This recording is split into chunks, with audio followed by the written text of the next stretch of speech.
Hello, hello, hello. This claims that we are live. So let's assume this is true. And if people are here, say hello. Although actually, I won't be able to see it. I need to open the stream on another monitor. Shit. Which is a different computer. Let me do that. YouTube. Oh, come on. Do I have to sign in? I should have thought of this.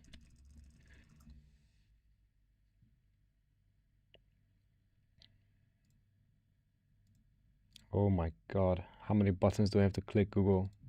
Jesus. Leave me alone. No, I don't want to customize. I don't want notifications. Ay, ay, ay. Welcome, everybody. This is a live stream. Let me know if there's anything wrong with audio or if something is freezing or laggy, etc. What you see here is a character called Critter, who's going to be the main character of the upcoming open movie directed by Corrective, who was also the director of Spring, so that's pretty exciting. And I am Demeter Dzadik. I'm the character rigger here at the Blender Studio. And I decided to try and do the first pass of rigging of this character on the live stream. And I see lots of people saying hello in the chat. Welcome, everybody. I'm not sure how often I'll be able to look at the chat, but we'll see.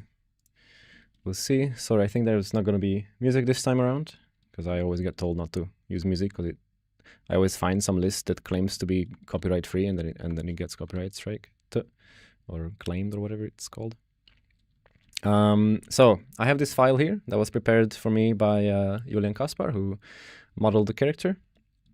And I haven't done anything yet. I literally just opened this file. I haven't touched anything, which also means I'm also going to be setting up our character pipeline. So yeah, we'll probably start there. And then, yeah, I'm not exactly sure what the plan is for today. I mean, this is obviously like a odd, funky little creature. It's not a human. It's not even like a dog or a cat. So I never rigged something like this, and neither have you. So we're just gonna improvise. It's gonna be an improvisational stream. Maybe sometimes we'll go down a stupid path that doesn't work, and we just kind of figure it out as we go along. We're also not 100% sure if this is the rest pose that we want. Like, we did discuss it, and this was the one that I chose for myself. So if it turns out stupid, then it's my fault. And yeah, probably will aim to do like a 4-hour stream, but I might cut it short depending on how far we get and how thirsty I am, because there is no water at the studio right now. But I do have a bottle of water from home. Okay. Okay. Also, by the way, if you're wondering what kind of animal this is, I don't know if it qualifies as an animal. Critter is a space creature. He's going to be swimming around in space. Let me go full screen. I don't think we need the timeline. And I'm not sure how much I'm going to explain about what I'm doing. Like, I'll try to narrate, but this is by no means a tutorial, you know. I'm just kind of here to hang out and chill, and hopefully it's maybe still either useful or entertaining. Something suspicious is that apparently I don't have CloudRig enabled, which is what I would like to use to rig this character. Is there any other stuff? Yeah, I think the main add-ons that I'll be using are my 3 add-ons. 3D viewport pie menus is the thing that I took over. So if you see lots of pie menus you don't recognize, it might be from there, or if not, then it's from CloudRig, which is my rigging add-on, and then Easy Weight to make weight painting a bit easier. So if you see anything that looks like it's not default Blender behavior, it's probably one of those. And the asset pipeline is something you don't really need to know about, but I will show it off. The purpose of that add-on is to allow us to work on character at the same time. Like, I'll be doing the rigging, and Simon is doing the shading, and someone else might be making modeling changes. And we can all do that without stepping on each other's toes. So let me start there, finally. First of all, I'm pretty sure this should be renamed to creature-model.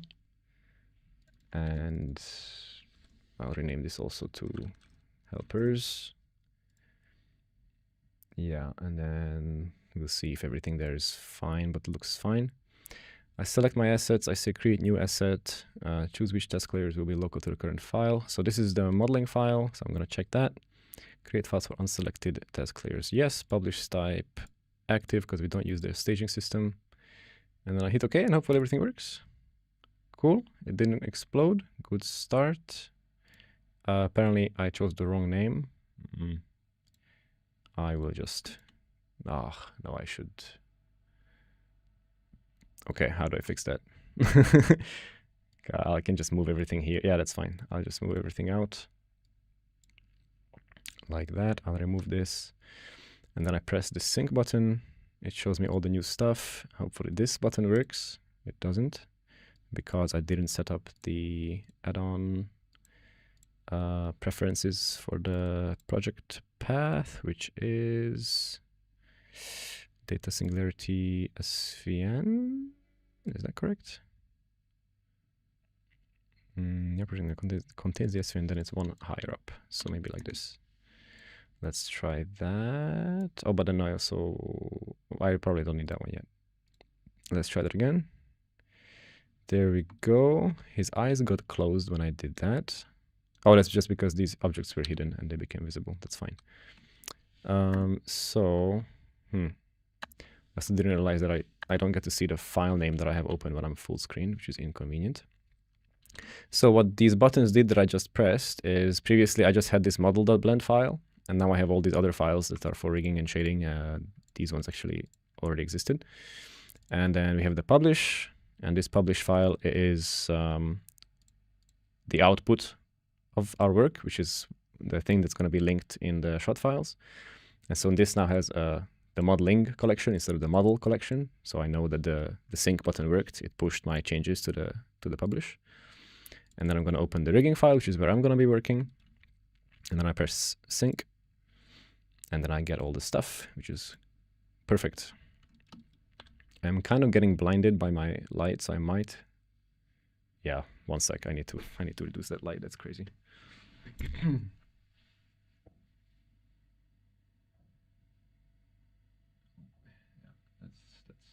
reasonable-ish. I don't think you guys need my face to be perfectly lit like a Hollywood star. I don't think it matters that much, does it?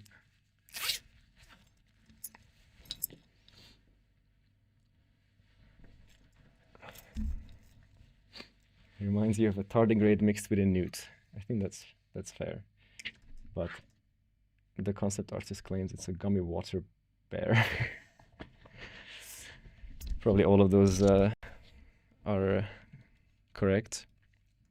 Okay, so we have a rigging file. Now we can go crazy. And yeah, I don't know. Let's just put bones, you know?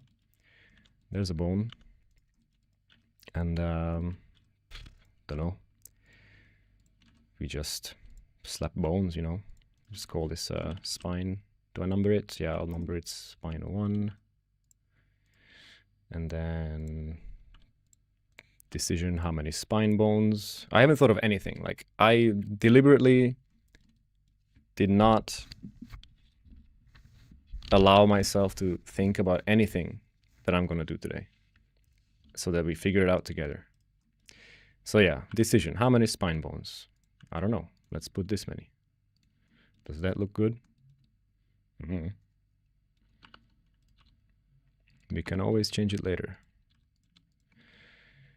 For now, this sounds reasonable. What I did want to do, and I didn't have time for, is to ask animators, because actually there should be a layout rig of this character already existing that was made by like the animators some time ago. I'm not even sure if I can find that. Like, where would that even be? Shots, empty. No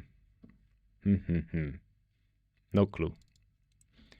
I'm unprepared, but that's the idea, kind of. But it would have been nice to look at the layout rig, but the animators told me they don't like the layout rig, so it wouldn't help a lot, but it would kind of help me to know what they didn't like about it.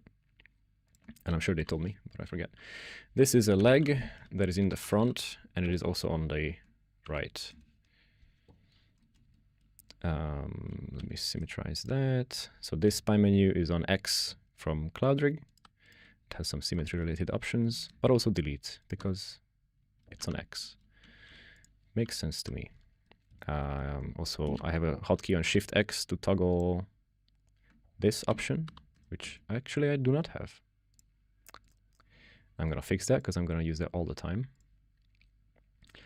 So let's dive into the key map editor for a second. 3D view, armature, armature global, scroll, scroll, scroll, scroll, scroll.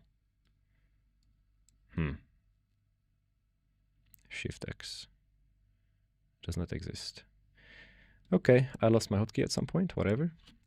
The operator I need is called context, no, wm.context toggle. And the context attribute is called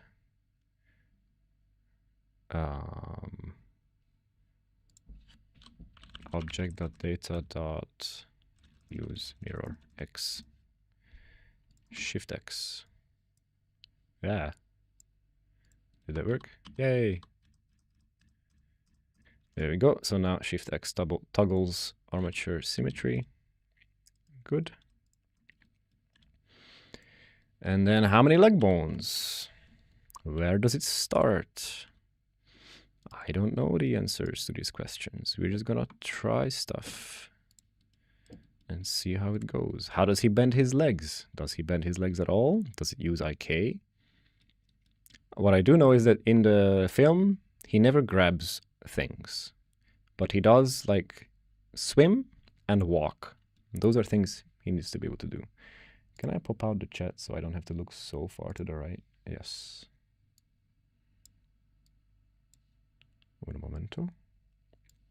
Yeah. I guess the number of bones depends on the topology where you want it to bend good. I mean, yeah.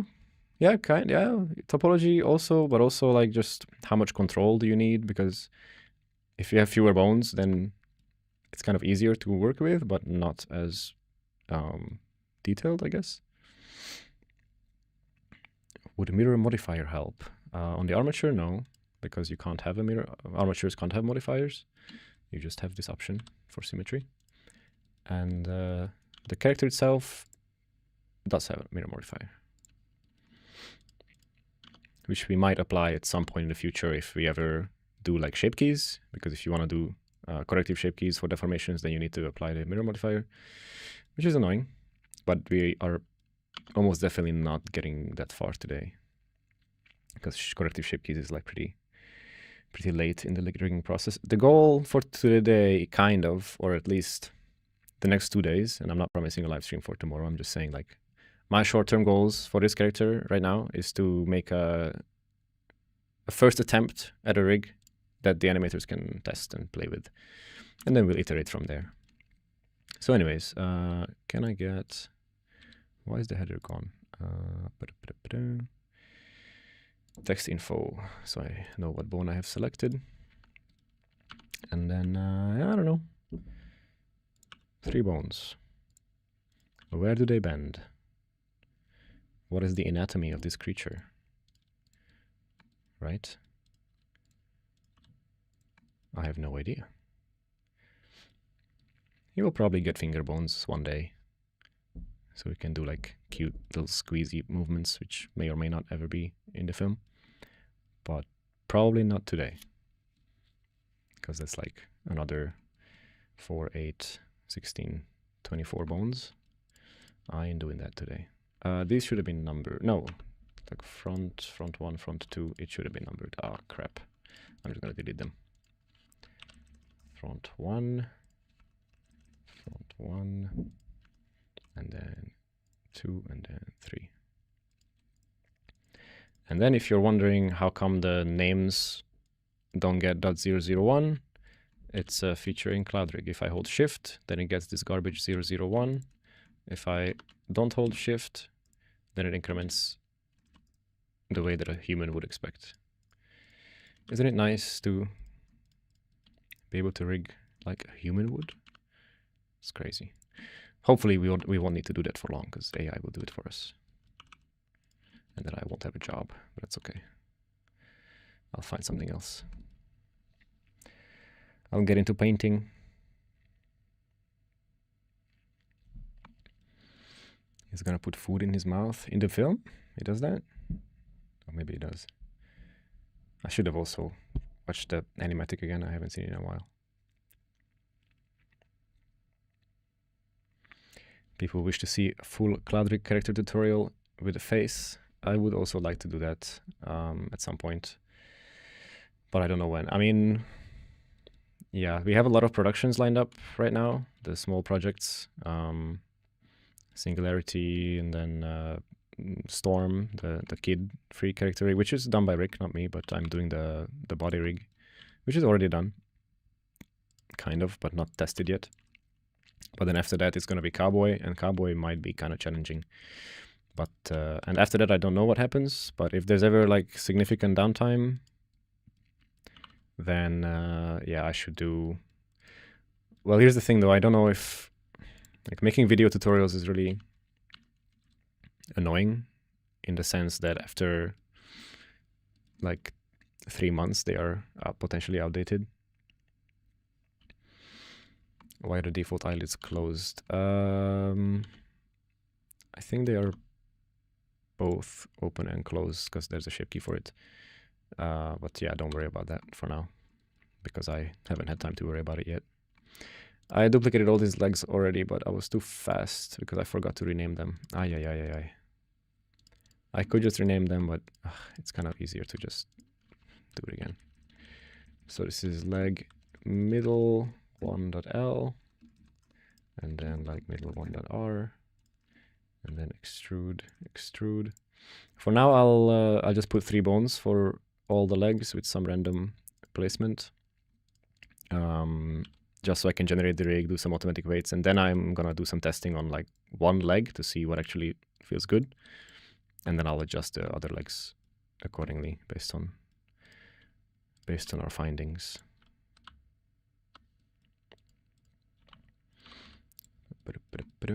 I did the same mistake again. Come on. So first we rename the bone. Do I call this rear or bottom? What is this? Did I call the other one? I called it front. Then it should be back, I guess. It's the back leg. I know it's like a hind leg if you want to be fancy, but we don't want to be fancy. There's back legs, front legs, and middle legs. I think that's fair enough. Clear enough. I'm super curious about Storm. What are your thoughts on shape key versus bone-based facial rigs? Any up and downsides?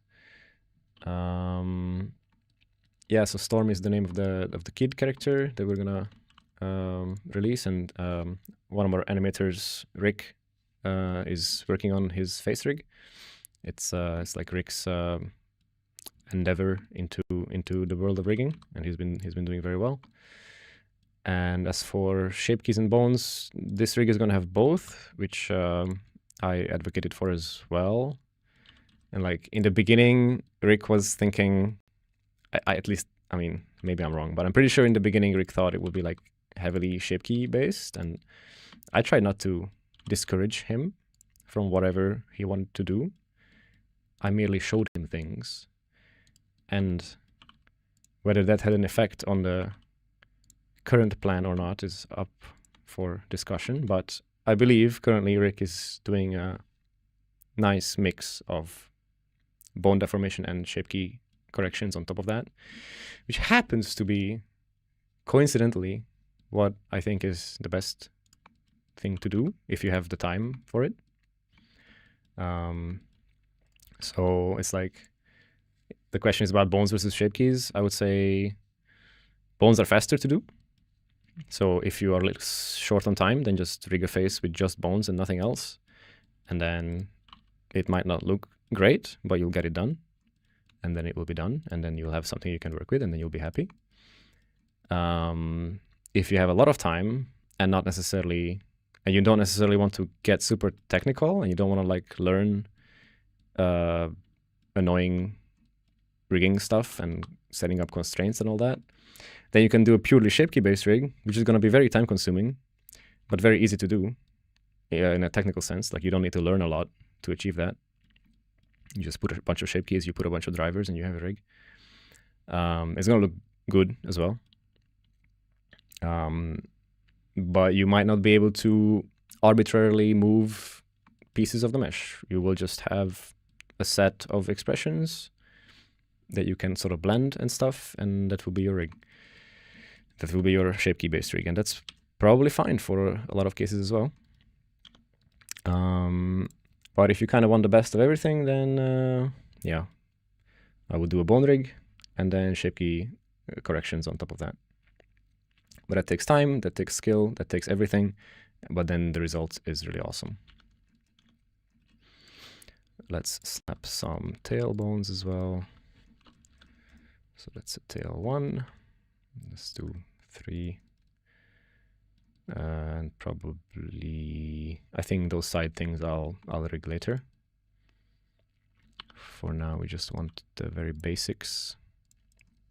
And so I've just been slapping bones down for now. I think I'm also just going to leave the head, and I'll worry about the eyes and the mouth and all that stuff a bit later. Because I've just been slapping some bones down, making sure they have names. In fact, this should be called head. And there should probably be a bone that is intended to function like a neck. So I'll call this a neck. But that makes me question what's going on here, you know? So like, if this is a neck, we probably still want to have 3 spine bones as a starting point. And the specials menu is not appearing on W. So there's another key map mystery for me to solve. But I don't even know what is the operator name for the specials menu. Where is the specials menu? Like, what is happening? It's like this, no? View, 3D, empty, edit armature. Is this what I want? Not really. Well, whatever. I just wanted to get subdivide, and I found subdivide, so that's fine. That one does not rename the bone properly for me. Okay. Well, this might be a lot of spine bones, but yeah. I'm not going to worry about it. We'll see. Let's do some parenting. So I want to parent the tail to the spine. That pie menu is on P from CloudRig. Parent this leg to that one. And that leg to that one. And I only need to select one side because symmetrize is turned on, so the other side gets parented also. Okay, and now let's finally start using CloudRig. So this is my rig generation system that I've been using and building for many years, and I'm happy with it. And yeah, it's just an add-on or extension. And yeah, step 1, enable that checkbox. Step 2, assign some component types. So there's all of these component types, which represent different behaviors and stuff that it will generate for you. And what I want for this is actually not one of the spine rigs, I think. Maybe? I don't think so. I think I'm just going to make it an FK chain for now, which is a bit simpler. Because like the spine rigs were built for, you know, human spines. And I don't think this guy is gonna... Actually... Yeah, let's try the squashy spine and see what happens. Yeah, that's fine. But that this component will apply not just to this bone, but all the connected children of it, which is all of these guys. So right now, all of these would be this spine component, which is not what I want actually, because I want it to stop at the neck. So I'm gonna assign an FK chain component to the neck, and I might even assign another one to the head because I want the FK hinge behavior to exist on both the head and the neck, because that's usually something that my animators ask for. So yeah, that's done. And then for the arms, let's just try an IK chain for now, and then we'll see. Yeah. So if you're, you know, if you're learning rigging for the first time, or if you want to get into rigging, this is not how you would create an IK chain. You would actually like learn how to do it from scratch, and that's good, and you should, so that you understand what's going on under the hood. But I'm too old for that, so I just do this, and then I press a button, and then I get a million IK chains for free. CloudRig copy component, so that this component got copied to all these bones that I just selected. And then I hit Ctrl-Alt-R. Oh, I forgot about something. I always forget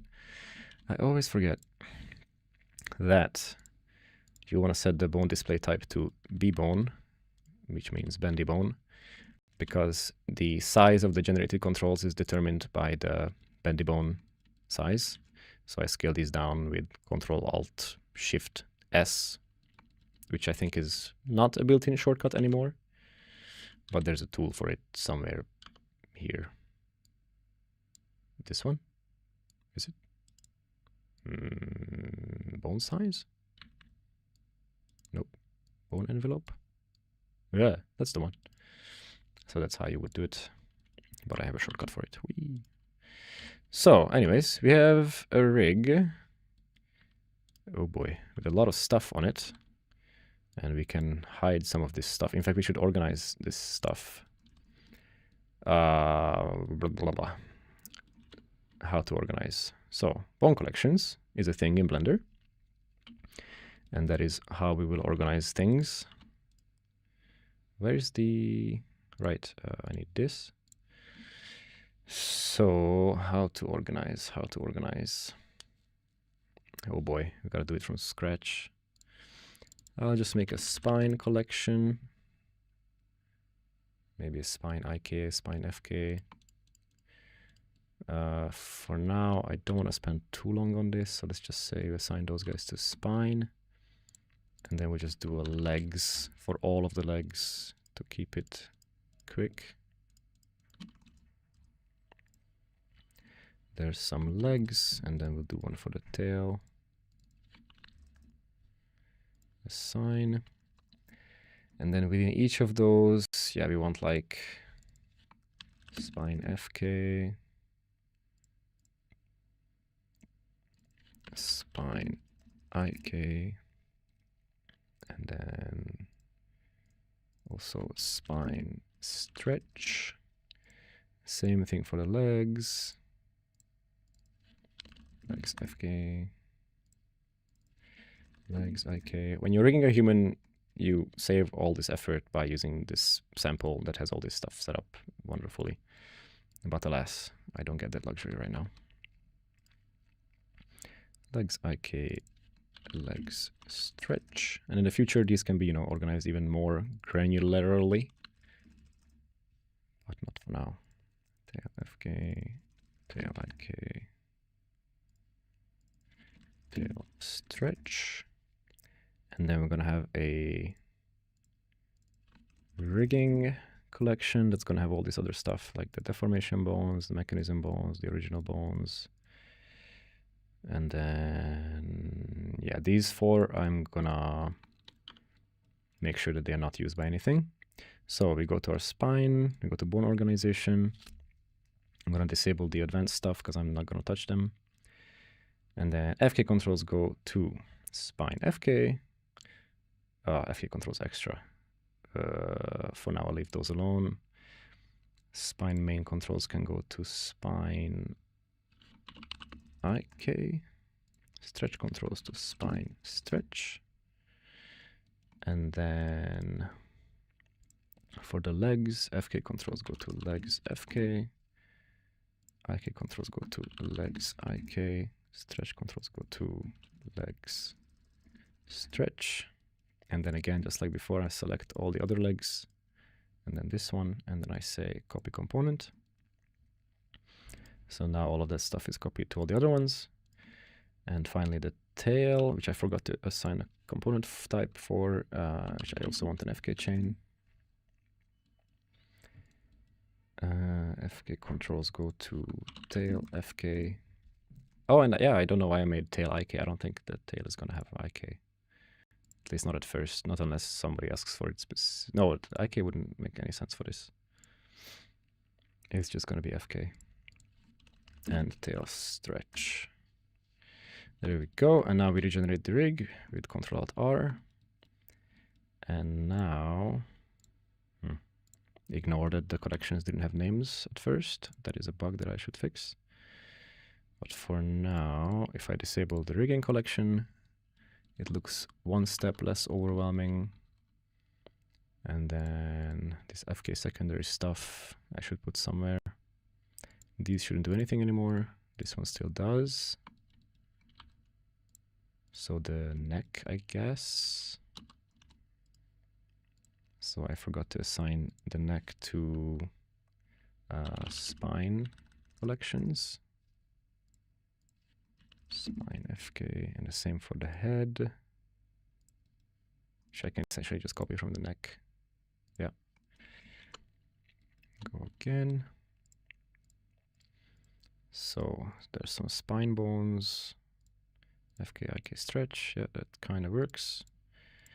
Okay. There should have been more warnings this time. Yes, there's 4 warnings because CloudRig warns me that some collections are no longer used. So if I go to the generation log, it shows me 4 unused bone collections, and I can just get rid of those. Now it generates without any warnings, and we got rid of some of our bone collections. So FK secondary is still here, because I don't know where to put it. I don't want to make FK secondary collections for everything. For now, I'm just gonna leave it there, I guess. It's just the root bones of the FK chains. Let me read some comments. Oh boy. Oh god, there's a lot of you here actually.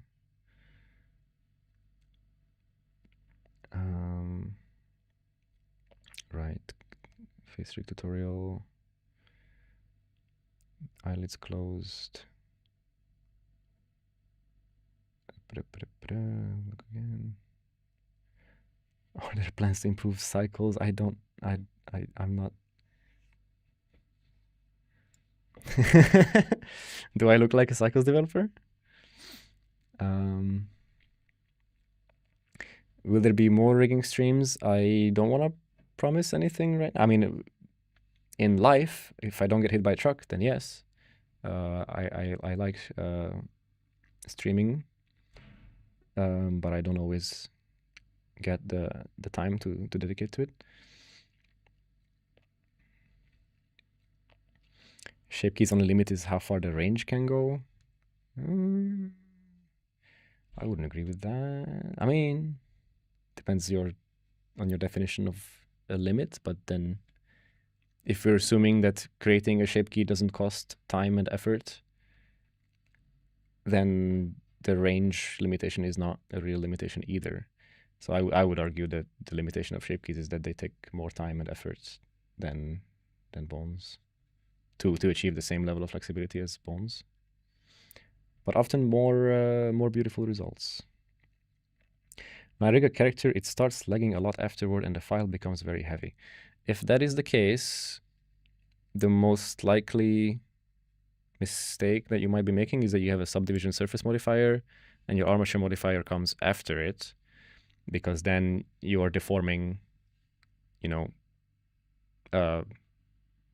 several orders of magnitude more number of vertices than you otherwise would be. So you want to make sure that the armature deformation happens first on your character, and then it gets subdivided, and then it should be fine. And then you also, if you're using GPU subdivision and it works, then it should be very fast.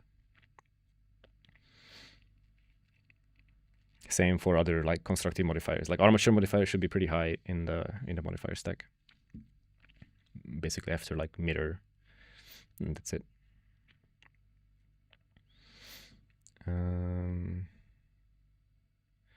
Can't wait for the bone info node in GeoNodes. Yeah, keep in mind that bone info node is just a contribution from a random person who showed up.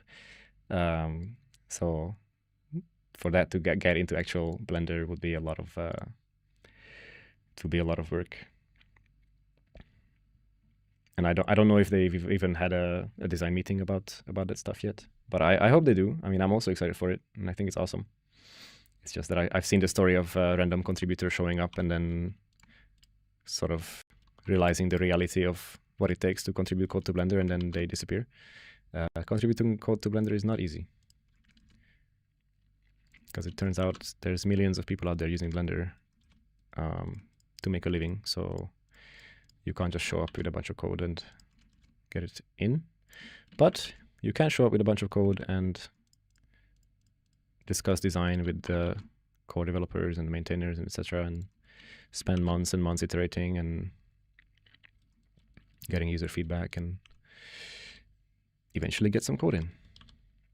It can be done, but it's hard. Okay, so yeah, something I'm noticing with all these legs is this is going to be like a visual nightmare. Also, yeah, with IK chains, like where is the elbow? Should this really be an IK kind of deal? Even if it is, should the IK be at the tip of the thing? Let's get some weights, I think. So first let me make the bones big enough that they are visible.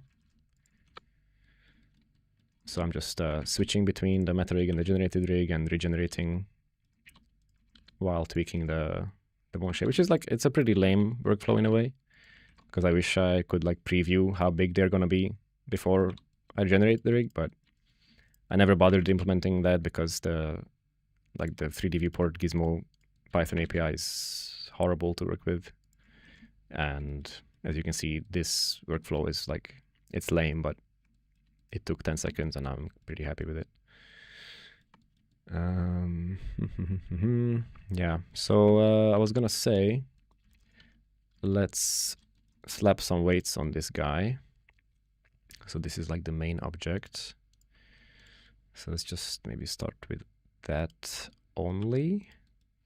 So I just select that, shift select the rig, set parent advanced with auto weights. This is the exact same as what you're used to from your Blender rigging tutorials of like parent with automatic weights. I just have a fancy parenting menu that I like. Okay, so we have weights. Great. Characters moving. Cool. Very cool. Oh god, I'm accidentally moving stuff all the time, which I do not want to do at all. I just held Alt while click dragging these locks, so now nothing moves accidentally. And then Blender is complaining about the active tool being missing or whatever. Wow, yeah, that spine behavior does not seem particularly useful.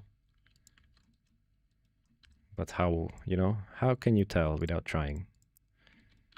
You just gotta try. Interesting. So this makes me kind of tempted to extend the spine component to the neck. Let's see how that feels. And all that means is like I remove this component and now the spine will take over. And then I regenerate and then, yeah. Interesting. There is also a world where I will end up having to build something custom for a critter. That's okay. But for now, trying the things that I have available. Yeah, wow, that is not super useful looking. Oh god, and the stretching causes all the limbs to get messed up. But that should be fixable. Yeah, I'm not even sure, like, well, how do I want scale to be inherited? I mean, maybe not at all.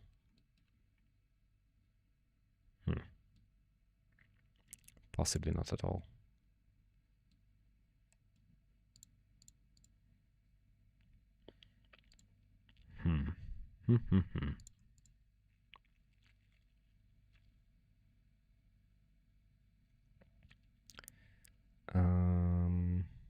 I'll do, let's try no scale inheritance.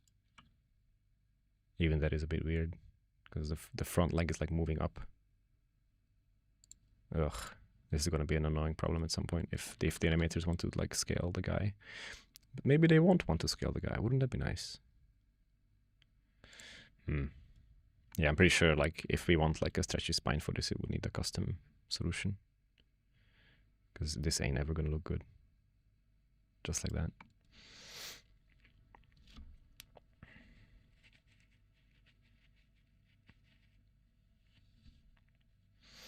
What kind of bones are those?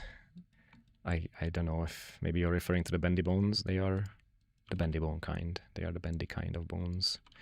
Yeah, bendy bones are a Blender feature, like unique to Blender. It's just bones that behave curve-like, I guess. Curve-like bones.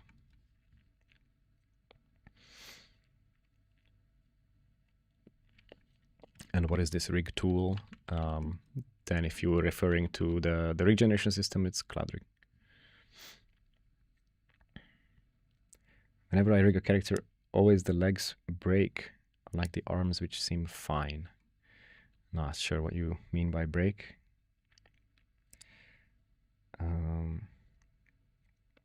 Are there any plans to make CloudRig game ready, since you guys did Dog Walk that uses the Godot engine? Yes, but I did not work on Dog Walk. And I think, yeah, I don't even know if those characters could have benefited from CloudRig. Yeah, I don't know. I have heard of people asking for, like, make CloudRig game engine compatible, but I feel like a lot of the strength of CloudRig is just generating stuff for bendy bones, and bendy bones don't exist in video games. So I don't know. It's like, you're welcome to submit a design proposal. It's always just people like, make it game ready, and like those 4 words are all the information that I get, and it's not enough to act on. Like, what does it mean? You know, I do not like. I would have no problem putting this in a game, because you can just turn bendy bones off, and that's it. But apparently, that's not enough.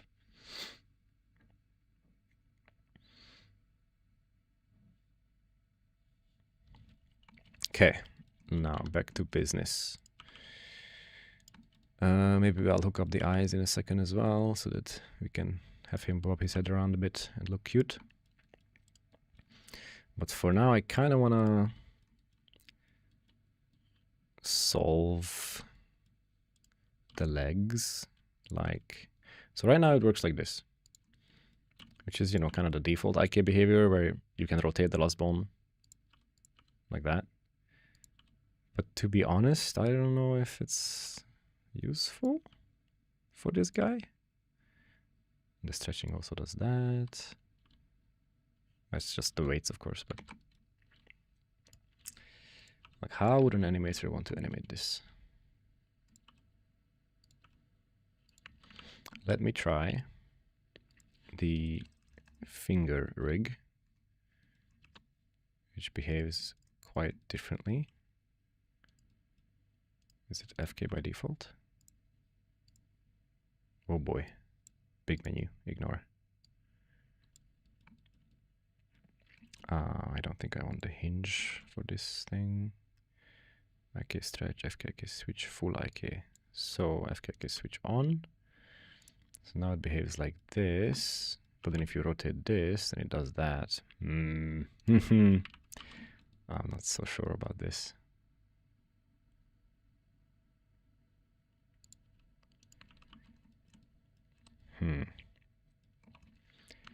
What if we allow the legs to bend this way? Oh, come on. I will always need to switch it to FIK manually. Okay, I mean, it's definitely doing a thing. Without a doubt, it's doing something.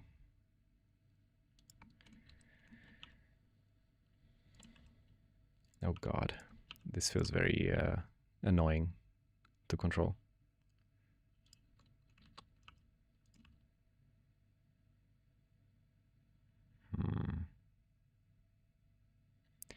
I think we need to go much simpler, and we can. I'm gonna get rid of this guy and then this guy. Just make one long bone, and that's gonna be an FK bone. Well, because in CloudRig an FK bone is a bit more than an FK bone.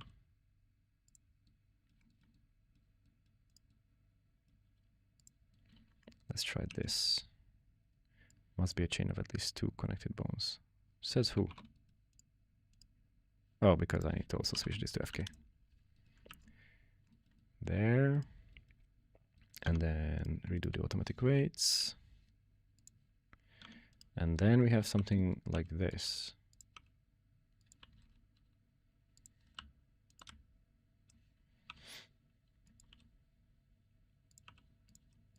I mean, sometimes simple solutions are the best.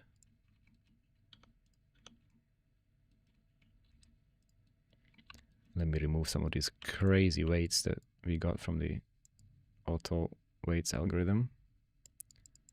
It likes to spread the weights out like crazy. I want to set this to add, because then maybe, yeah, when I hold control, then it subtracts properly. I'm not sure what it does when the blend mode is on mix and I hold control. I thought it would subtract, and it kind of does, but not really. And then these weights are I can't remove. I'm trying to subtract it, but it's not doing it because it's actually the mirrored weights of the other bone. So I have to come to the other bone and subtract it from there, and then it's gone from here as well. And that's the kind of stuff, I think, why people don't like weight painting, because it gets confusing like that. But once you understand why it's confusing, it's fine. So in this case, there was like a mirror modifier shenanigan. So there you go. Let's try this again. Oh, why is it so slow? Do we have subsurf? Yeah, look, it's exactly what I was mentioning earlier. And here's the little modified execution times from an add-on that Simon wrote like 3 years ago. I don't even know if he still uses it, but I do.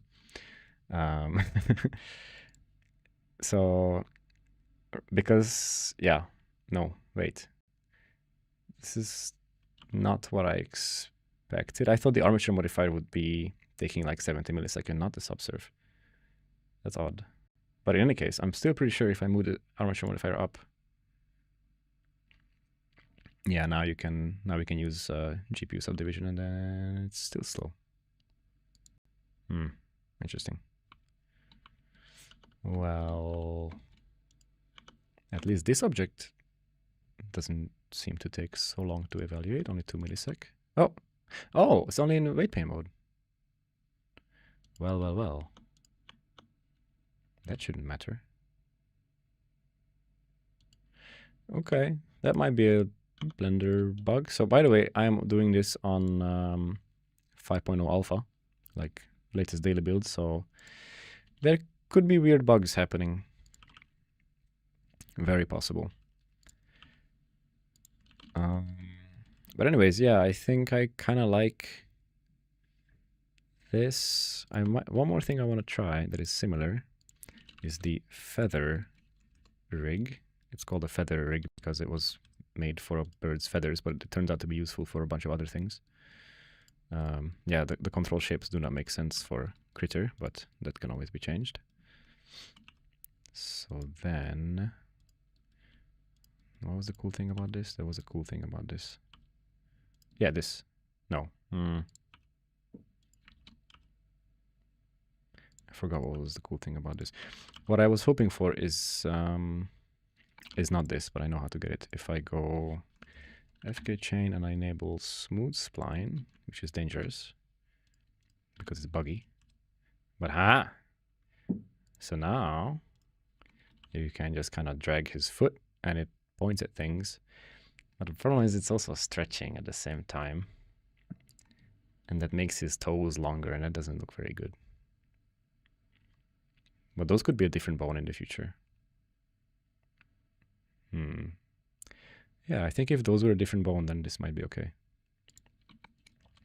Let's test it. So I'll just duplicate this bone, slap it at the end. Whoa, do I have snapping on? Why is it doing that? Okay, I'm not sure, but whatever, ignore it. But I will recalculate the rolls with Shift N. So this one I just want to be a bone copy bone. So it's just a bone that doesn't do anything special. It's just a control and it creates a deform bone. And with Control Alt E, I'm gonna assign a shape to it. This can be a circle, I guess. Sure. There we go. And then edit the transforms. Make it bigger. Bring it forward. Cool. Give it a color. Maybe a green. Sure.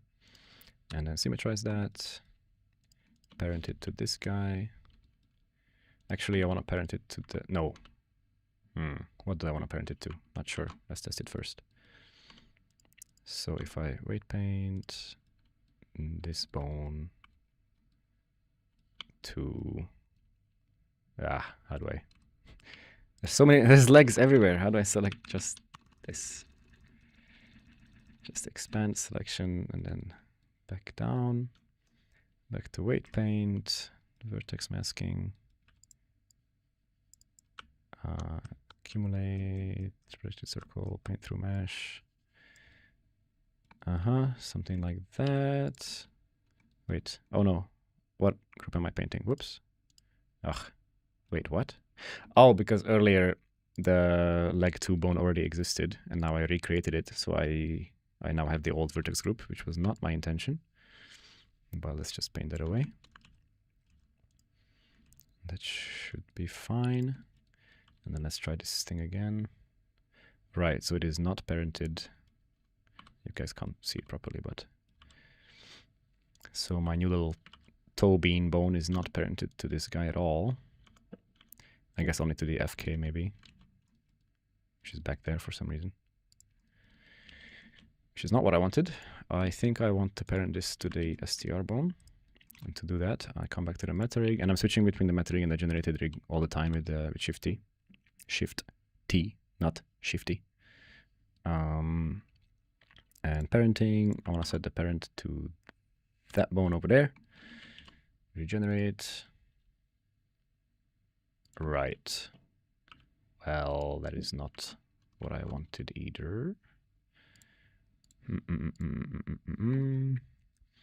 I'm gonna have to parent that guy to a mechanism bone, I think. Because this bone happens to do kind of what I want the parent of this bone to do. So let's try that. This bone and then scale inheritance. How should scale inheritance be? Not at all. I think not at all, and then just copy the scale. Yeah. Do I even? Sure. Not that animators would scale this bone, to be honest, but for fun, let's try it. I never renamed the rig yet, which is bad. I should have done that before I first regenerate. Doesn't matter. I'm going to rename this to meta-critter, and I'm going to name this rig-critter. And that's fine. Regenerate this again. Okay. Oh, look at that. That's sick. So now he can reach anywhere, and his toe beans do not stretch. Oh, this is perfect. Okay, the scaling stuff. I realize the animators might actually want to scale this because the scaling affects the curvature, which is useful. But you don't want that to propagate to the toe beans. So if they want to scale the toe beans, they just have to do it separately. I just remove this constraint and that's it. Yeah, but I mean, that looks kind of cool though. So I just remove this from the meta rig as well. Honestly, that's probably how the legs are going to be rigged. I'm very happy with that. Of course, we'll see what the animators think. Maybe they hate it. But to me, this feels usable. And if you want to do stuff with the toe beans, you can do that. It's a bit too harsh, but that can be fixed.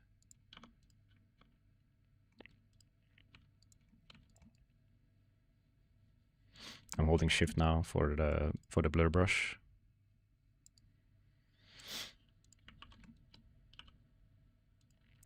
Okay, I should probably turn off the subsurf because it's super slow when I'm in weight paint mode for some reason.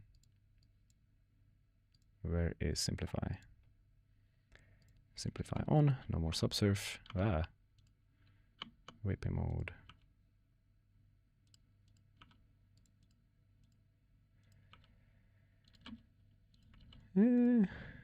Should be even softer. Just need some more influence down there.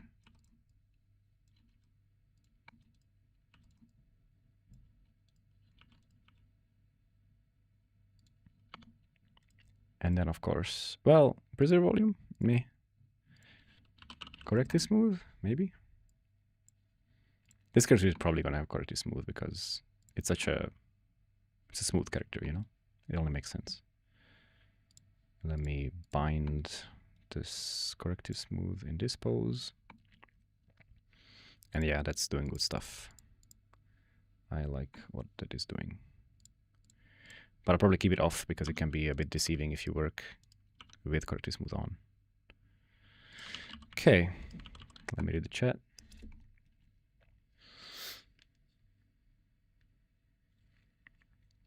Did you use CloudRig for the Godot game as well? No, I did not work on Dog Walk. I was away. I was away for 4 months. I was doing my driver's license in Hungary, in my hometown. It was nice. I spent time with my grandma.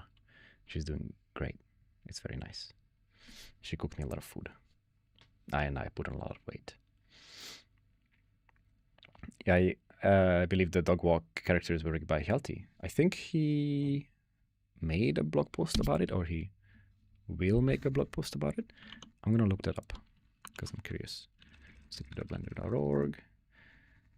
I'm not logged in, which is good because I don't want to spoil things that haven't been showed yet.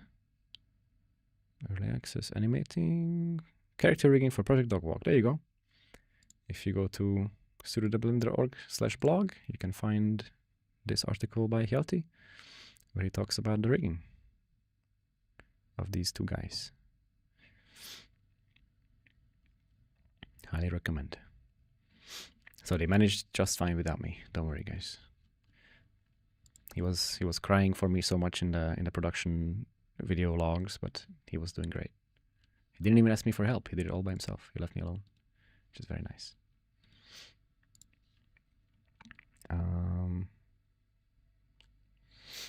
Yeah, I didn't even help actually. I think maybe like once. I don't know.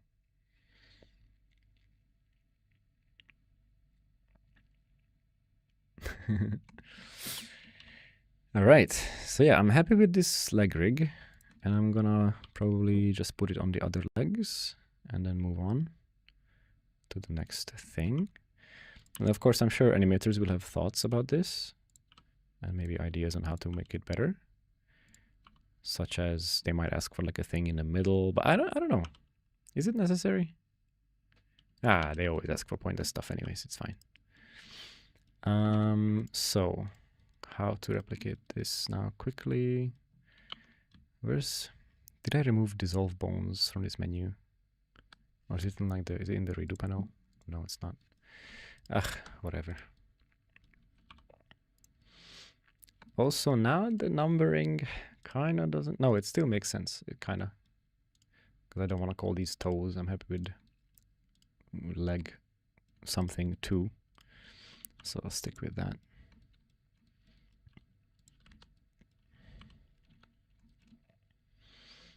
Should this be like precise? Maybe. Well, precise I don't think is that important, but consistent is pretty important. So because these 6 legs are, you know, the same design, I want the rig to also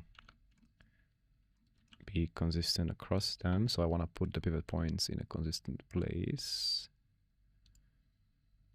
And I'm thinking maybe moving it back here.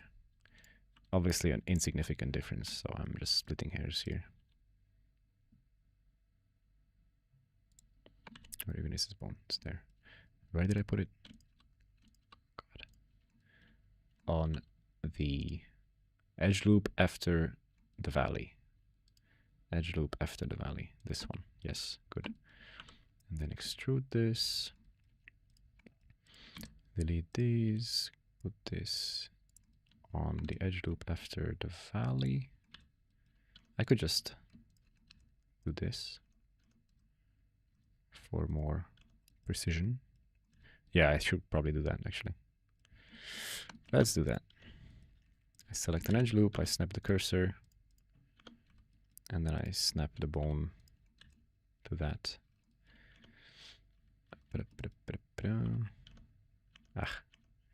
Select the edge loop, snap the cursor, and snap the bone to that. It seems like the rolls of these bones is going kind of crazy, so I'll probably fix that as well. But I'm also wondering how to make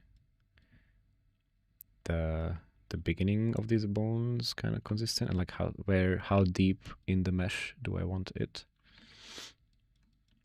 Also, during the film, I was told the critter will never open his legs side to side like this, which is good, because that is why I picked this rest pose.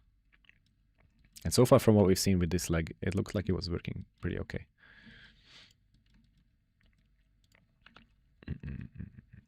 Why is this not numbered?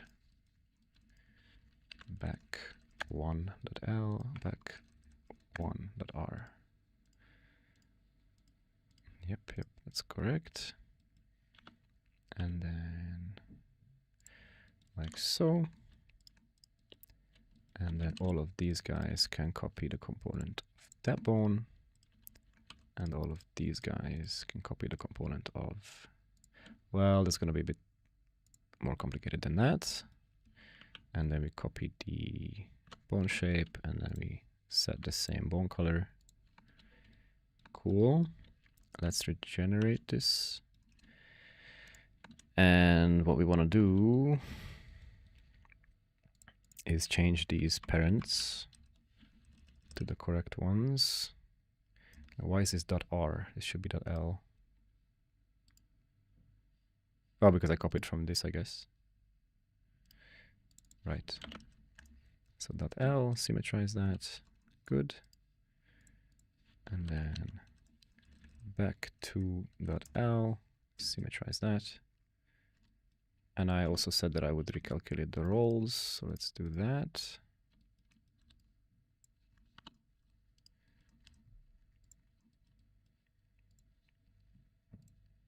Let's say I want the x-axis to be used when he's like swimming. That would mean rotating these by 90. So if I do Rx45, it does that. That should be consistent across all of them. Rx45, yeah. Cool, regenerate. I should probably remove some vertex groups, and I think I will. All the back ones, all the middle ones. And then I'm going to do automatic weights on the ones that I just removed.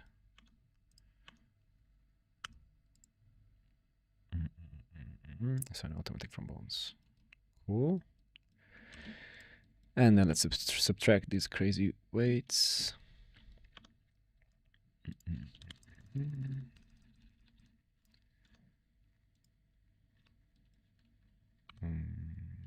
Yep.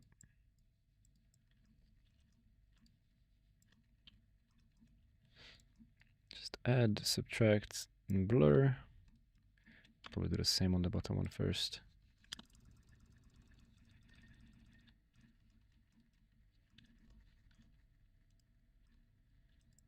Add here, invert the selection, subtract from here, disable the selection, and blur this. So that's probably fine. This also is being mirrored because there's a mirror modifier. And then, yeah, let's reduce the insane influence of these bones.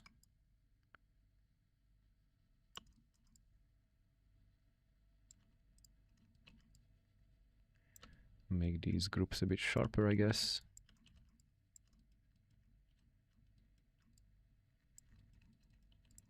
Not that sharp though. Mind you, this weight painting is still not going to be like perfect. I don't want to spend too long on this because this is a first pass. We're not going for perfection here. We just want to give something to the animators that they can give feedback on. Also, I'm probably going to start with the corrective smooth modifier like cranked up a fair bit, and that's going to basically take care of everything anyways.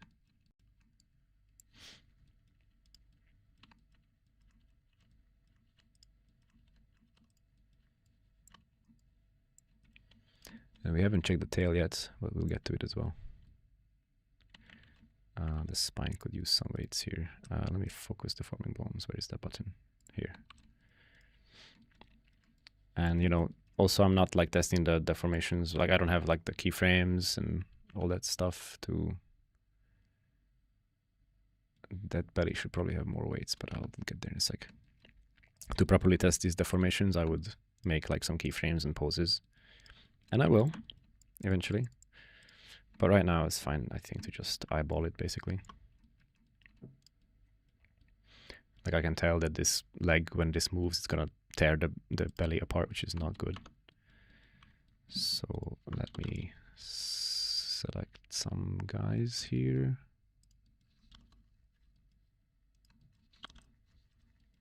And give these vertices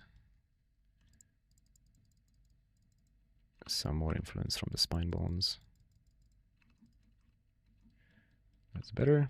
And then because I'm painting with auto-normalize, when I add weights to the spine, those same weights get taken away from the legs, which is what I want. And because I'm painting with multi-paint enabled, I can select multiple bones and kind of smooth their weights like at the same time to an extent, which is all ideal. Oh, and I'm using Ctrl F to switch between opposite bones, which is also very, very, very handy.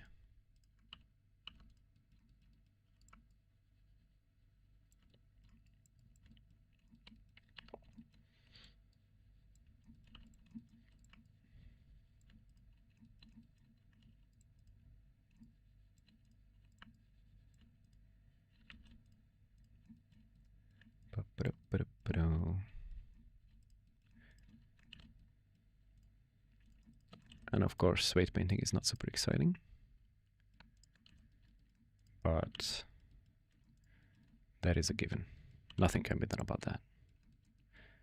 That's probably not true. I'm sure there's some. I'm sure Ian Hubert could make weight painting exciting, but not everybody can be Ian Hubert. And you know what? That's a good thing. I love you, Ian. I love you.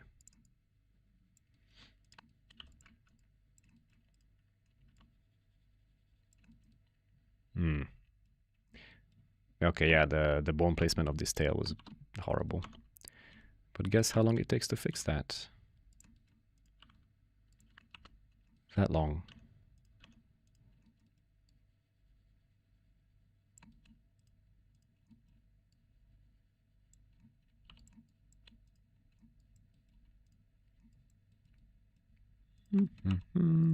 Oh, yikes. Okay. The tail does not behave good yet, but I said I would take care of that later, and I will. For now, let's see this blind weight painting results. Let me disable the things we don't want to see. Okay. Front little paw, let me enable symmetry on this as well. Yeah, the middle could still be a bit better. And then middle little paw. Oh god, kind of horrifying. I can make myself look better with Corrective Smooth.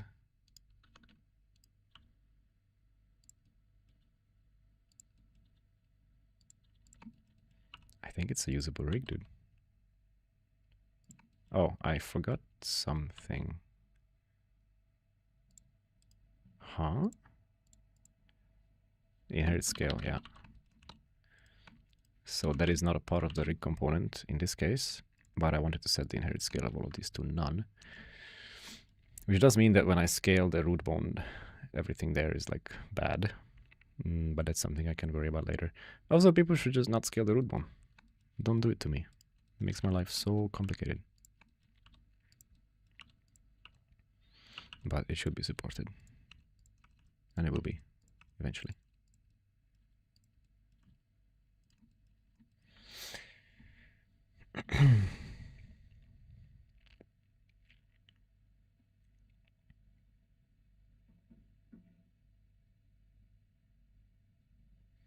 Sorry, just reading some chat. How does the corrective smooth modifier work? I thought it could be weird when scaling the rig. Yes, this is true, but there's a number of things to consider about that. First of all, to answer the first question, I don't exactly know the algorithm behind it, but I'm pretty sure it looks at edge lengths in the resting pose, and then it tries to nudge the edge lengths to be back to their original in the deformed pose, while also, you know, blurring the position, aka smoothing. And that ends up looking nice. And yes, that algorithm can have artifacts, which like I can't even show off because my scale inheritance in the rig is just busted in general. But let's say if you had perfect scale inheritance in the rig and you scale the root bone a lot, like really quite a significant amount, like 5x, then the corrective smooth would start looking bad. But you can fix that by also scaling the scale value of the corrective smooth. Yeah. Or essentially hooking up this scale value to your root scale, like your root bones. Like you can drive this value with the average of these values, and then you can kind of automatically account for that if you really need that. But what you should probably do instead is just scale it in object mode, because that works great. Yeah, just if you need to scale a character, for the love of God, just scale it in object mode. It will look perfect every time. Because then all of that transformation happens before or after, whatever, in a separate step from all the modifier evaluation. Which means that it just works. Like Skyrim. Or Fallout? One of those. Okay, let's just put him in this funny pose and turn the corrective smooth off and improve the weights a little bit more. Whoops, I just clicked there. I did not mean to click there. Clicking in weight paint mode is dangerous. I kind of wish, like, the weight paint mode wireframe is very hard to see. And I wonder if there's something I can do about that, because it would be nice to see. And there is, I'm pretty sure there is one wireframe opacity, show bone X-ray. Why is this grayed out? Maximum opacity of bones in wireframe display mode.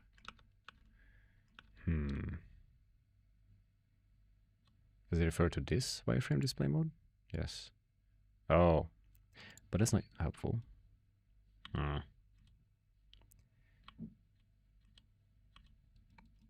I want to see the wireframe.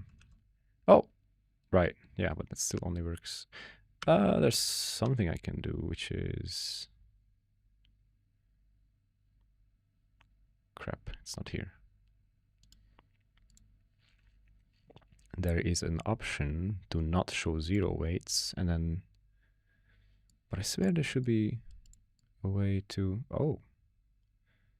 That does something. Hey, what even is this? Opacity of the displayed edges, 1 for opaque. Are you sure about that? Whatever, I'll take that. I can kind of see some wireframe now. And then let me focus the forming bones. It would also kind of help if these were smaller. Those will become big again when I regenerate the rig, but that's fine. I just need them to be small right now in this moment. You know what I should do instead of whatever I'm doing? Just select this whole shebang.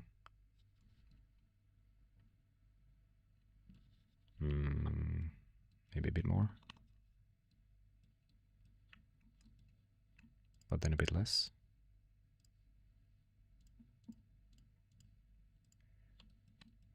Select all of these mildly misbehaving guys.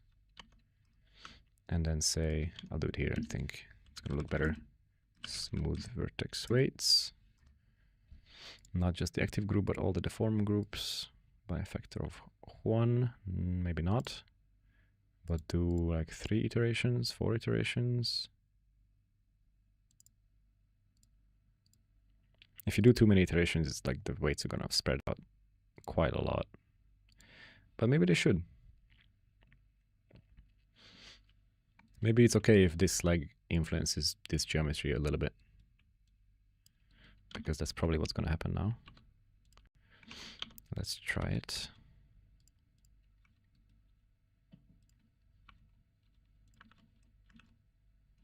Wireframe, hello? Oh, so because I turned that slider off, now I can't see wireframes. Ugh, Blender is kind of weird sometimes. That is not nearly as smooth as I expected or I feared. So this is fine. So yeah, smooth vertex weights operator, very good. We do want to remove some weights from there though.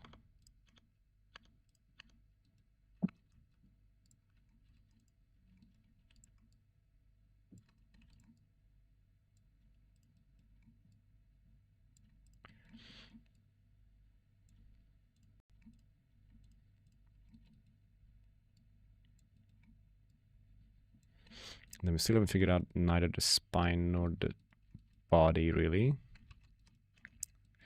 Nor the eyes, but there's probably not much to figure out about the eyes. The hard part is probably going to be the mouth, and I don't think I'm doing that today. What's the time?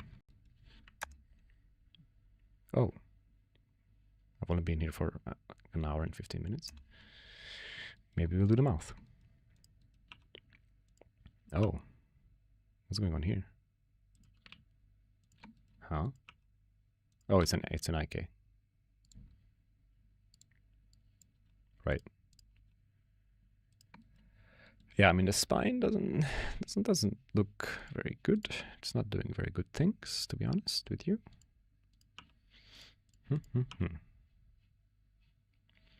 I think I will do the eyes first, so that it looks a bit less silly while I'm working.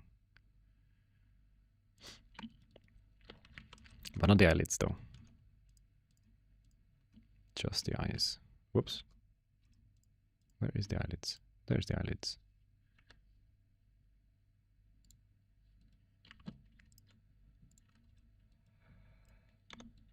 Let's make some bones for the eyes real quick. So these eyes are made in the way that a lot of our characters' eyes are, which is just with a lattice. And that's really cool, because that means the base shape of the eye is a sphere, which it kind of has to be. How do I... What? It has to be a sphere for it to be able to rotate without like breaking the silhouette. But then we do want to break the silhouette because spheres are boring, and you can do it with a lattice. And then it's still, you can still rotate it. Not sure why they are... Okay, when I enter edit mode, it resets the other one. Okay, sure thing, Blender. So that's because it's a multi-user object, and I don't know if I want that, because this eye is basically definitely gonna have shape keys controlling like the iris size. Do those already exist? No. At least I assume that this character would have that functionality. Probably. And in that case, this mesh will be no longer shared between these two objects. But for now, it's fine. So I snap cursor to the center of the eye, and then I just make a bone. We don't need the axis display anymore. Oh, well, we might actually. And then I scale this down a bit. I don't even know where I want the front to be. I guess here. Just, he's looking quite significantly up by default, and I personally don't care, but the animators always complain about that, so for now I'll just leave it be, but in the future that's probably gonna get changed. And we just call this al.l, and we will assign it the aim component type, parent it to the head, symmetrize that, regenerate, and we get this thing. And then it's just a matter of deforming the eyes, which would be an armature modifier, and then a vertex group, which I'll just do I want to weight paint it? Nah, I'll just create it manually. Call defi.l and assign that, and let's see if that worked. It did not work. Do I need to enable the eyes to create deform bones? Yes, I do. So I select both bones, I hold Alt while I check this checkbox so that it does it on both of them. Regenerate. Yeehaw. So now this def.i.l bone got created. I already made the vertex group for it, which is this one. And since that contains the whole object, the eye moves. And because the armature modifier happens before the lattice modifier, it actually, you know, works, even though it's not a spherical eye. Very cool. Same thing for the other eye, armature modifier, to the top, select the rig, make a vertex group called, oh crap. Well, yeah, never mind. This already cannot be multi-user, because the vertex groups are also shared, and the vertex groups must be unique in this case. So there we go. We got eyes. Are they parented to the head though? Yes. Great. So now Critter can look around. Wow, actually that looks... I don't know how I feel about that. That doesn't look good, does it? Like when the iris is so big that it gets clipped immediately when he looks to the sides. I mean, of course, animators can always control it manually. But like...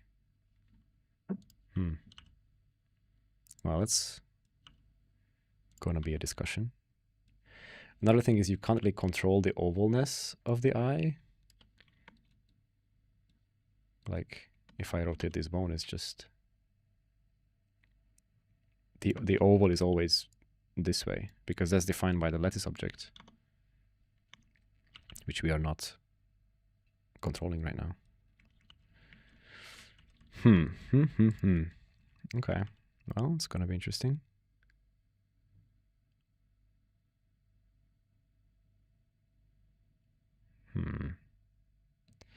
Yeah, okay, a problem for the future for sure.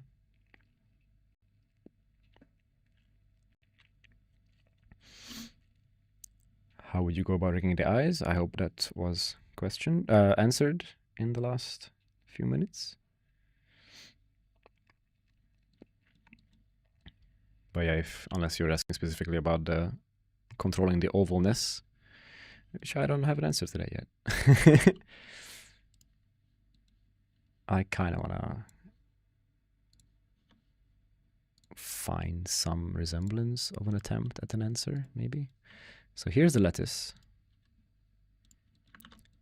This thing, if you rotate that, it changes the silhouette, which is not what you want. Crap. I mean, it's not like anyone told me that, you know, we need control over the ovalness. Maybe we don't. But I kind of feel like it would be nice. What if there's two lattices?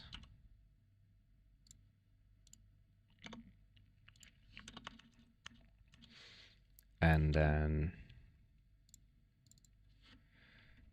iris lattice mask. There's a mask.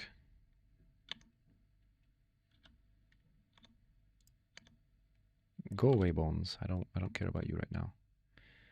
There is a mask which is smooth.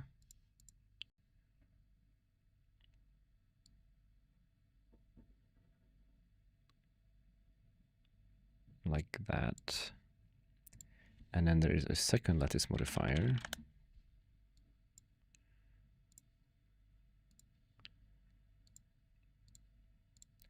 And then this mask is split between them. Well. Yeah, it kind of works. Still breaks the silhouette a little bit, but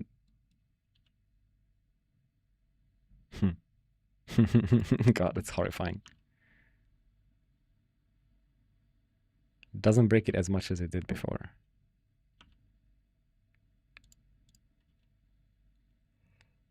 And then this could be parented to this.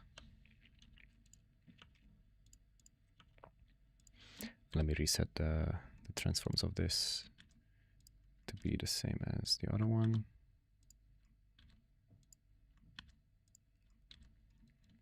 Like so, and let me also make an empty for them. Do I need that?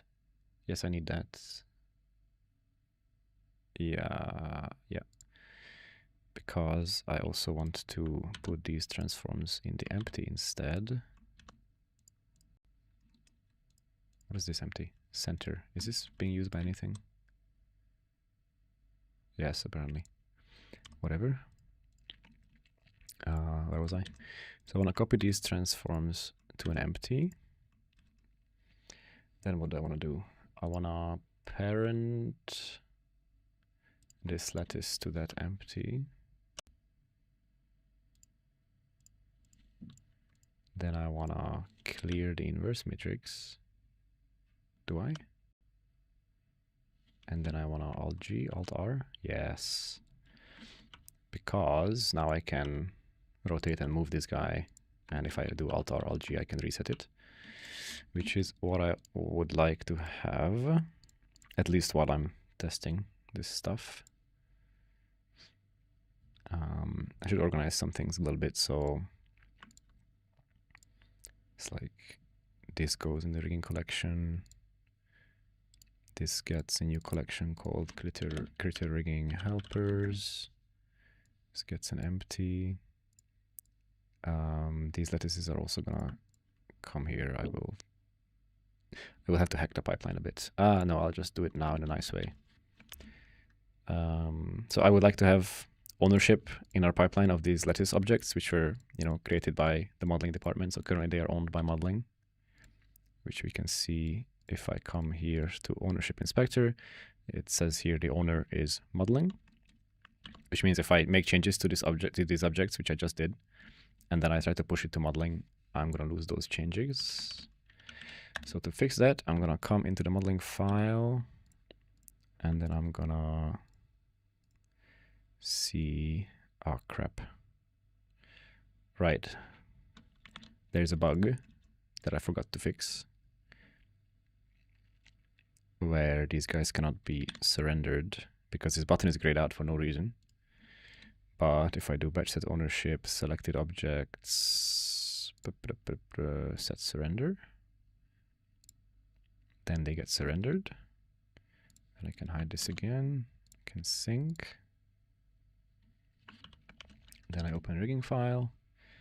Now when I sync this, some stuff might get broken, but I'll just fix it, I guess. Oh, crap.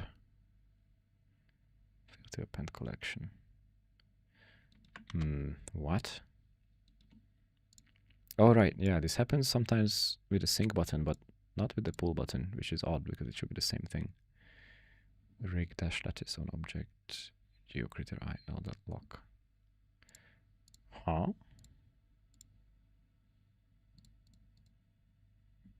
What are you saying?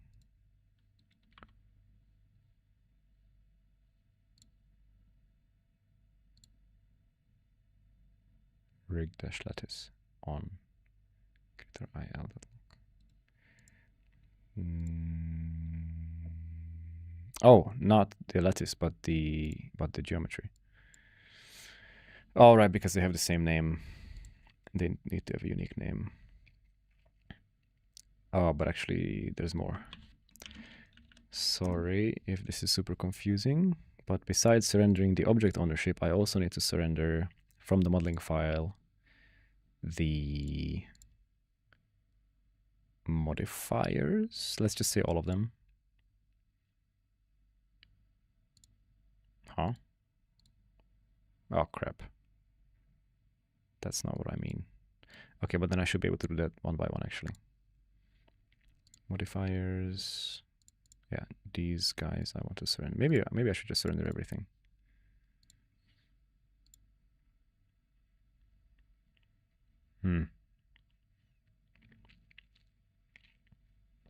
Now the mirror will have to be applied from this file.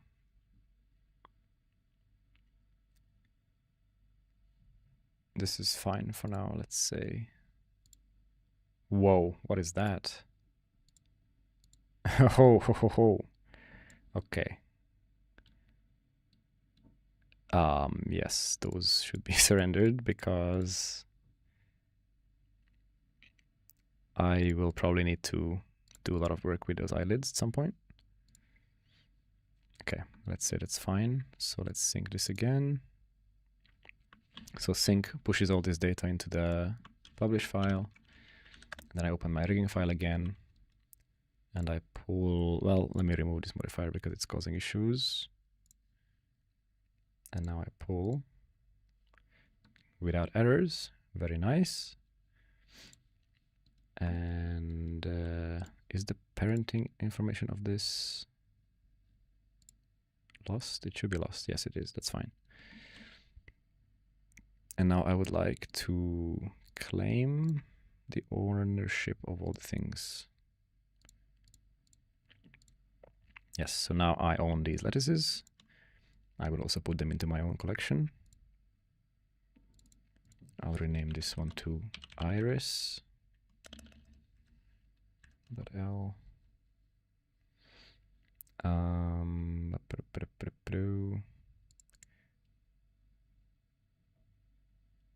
Right, parenting gets auto surrendered, and I would like to claim that as well. Thank you very much. On all of these guys. Okay, and now, so this is still parented to this, which is good. This should be parented to this empty. Because then if I reset the inverse matrix and I reset the transforms, now I can transform this lattice and reset it whenever I want. And then I'll call this HLP I lattices.l. And then I'll make another one of those empties. Also make it small.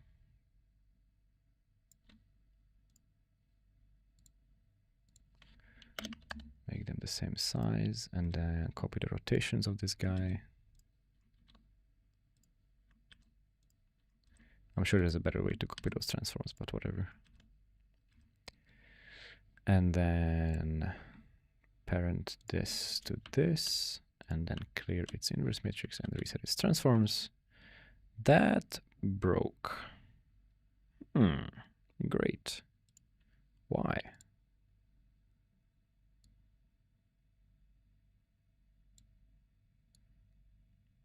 Oh my goodness, that's a lot of modifiers. And I don't know why so many.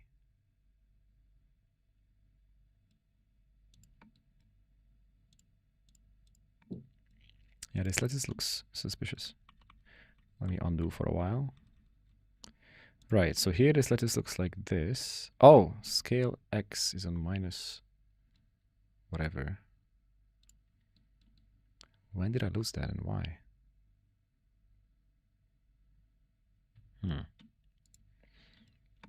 Let's see. So let's keep an eye on this value. At some point, maybe I ruined it.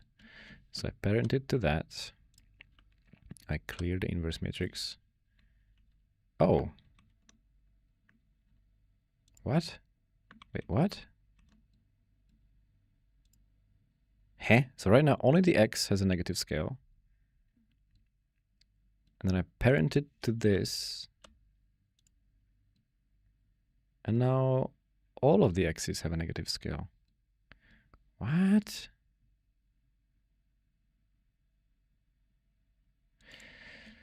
That's not how that should go.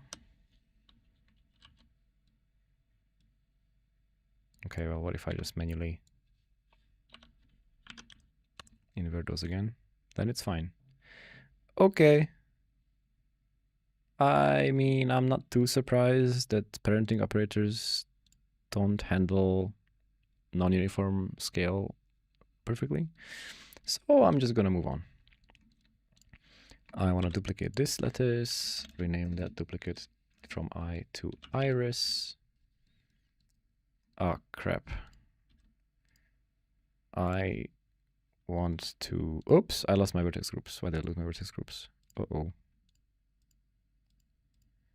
Because I should have made this a single user mesh from the modeling file. Let me do that as well. Single user. Good. Sync. Open the rigging. Pull. Whoops. Object parent empty cannot be outside of asset collection. This guy. Right. Fair enough. Look at that. We got a useful error message from the asset pipeline. It's a good piece of software right there.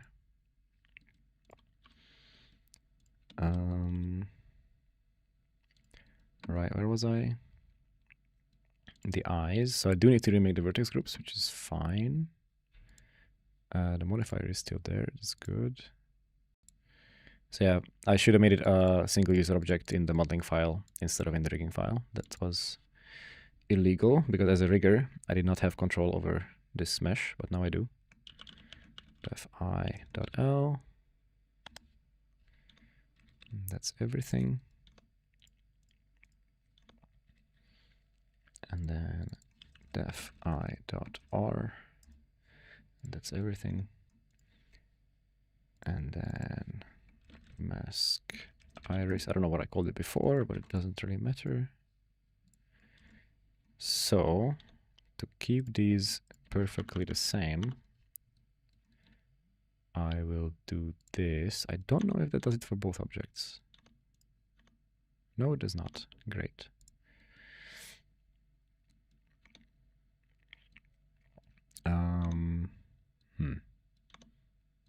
Why can't I even, like, oh, it's not selected anymore. Whoops.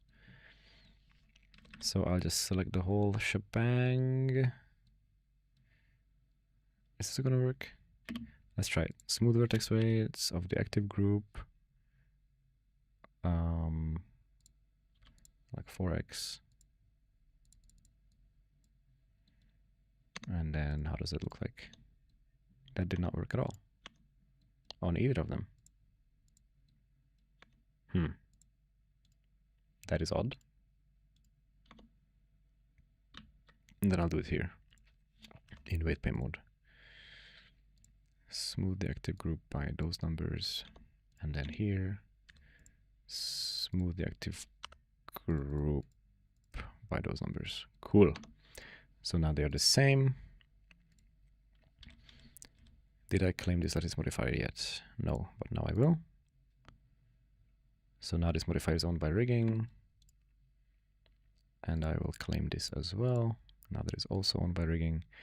I'm going to rename them to lattice I to represent that that's for the whole I. And then I'm going to make the new lattice modifier that I did before. Just repeating some work here because I was clumsy. Why can't I select? No, not the. I need iris.l. And then mask the iris. Yep. And then same stuff happens here. New lattice modifier, call it lattice iris. I forget if I did that for the other object, but I'll check. No, I didn't. And the prefix should happen when I pull again. There you go. Oh dear.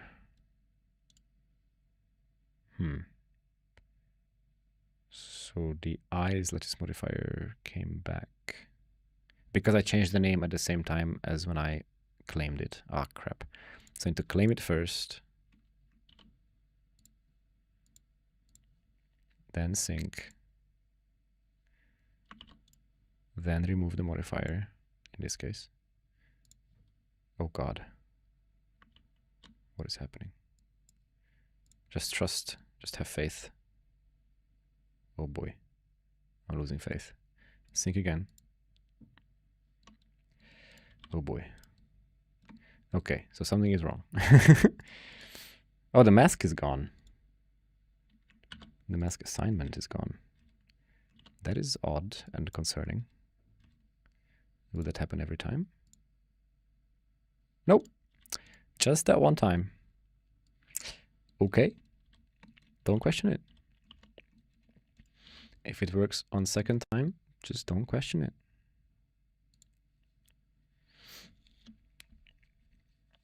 Okay, let me catch up on the chat. I never knew lattices could be rotation independent. Well, they are not.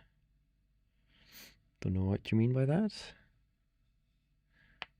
As in, you know, when you rotate these lattices, they affect the mesh.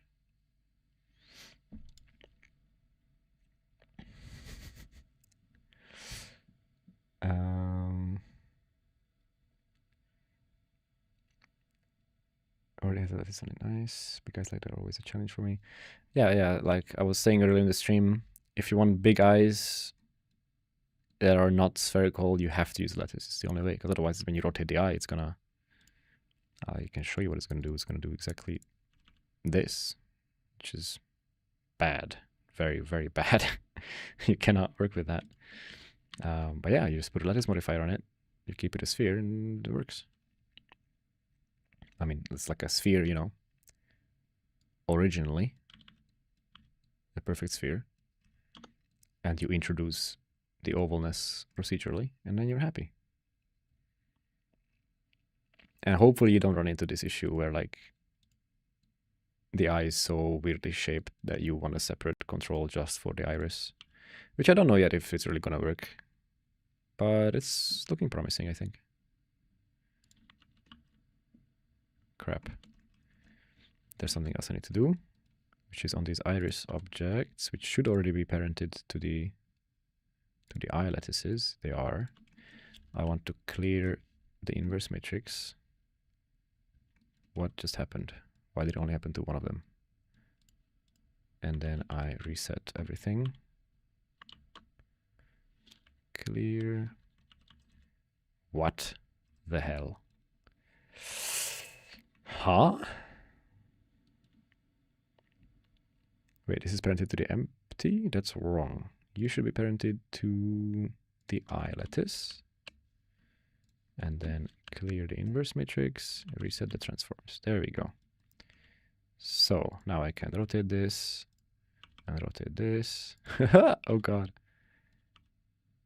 I mean, eek. Maybe the order matters? It does, but not enough. What if I'm a bit more careful about this? Okay, yeah, so maybe this can only... I'm not sure. I'm thinking maybe this is only allowed to rotate on a single axis, which is maybe the y-axis. Oh god. I mean... I did expect that.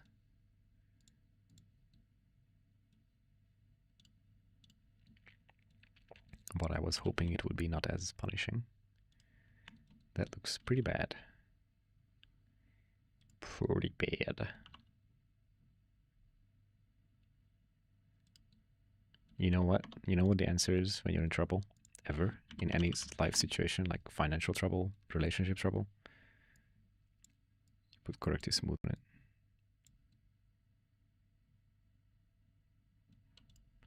I mean, am I wrong?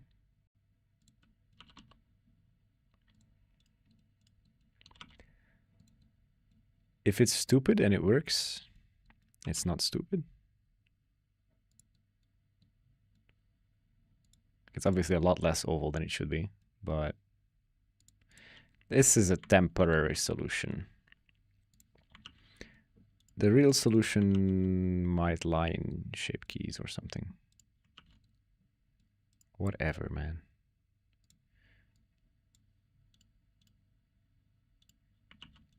Oh, the default rotation of the eyes is actually forward. That's good. But then I should place the bones accordingly as well. Wait, why is this asymmetrical? What's going on here? The corrective is smooth? Yes. The corrective is smooth. But dude, the corrective smooth is actually gonna work better than just none. Because if you set it to bind chords and then you bind it in this position where it's already an oval, and then you mess with the iris. Eek. I thought it would be better. Fake. Okay, never mind. Never mind. Corrective smooth is maybe not the answer. Sad. Most of the time it is. Okay, I'm very behind on comments.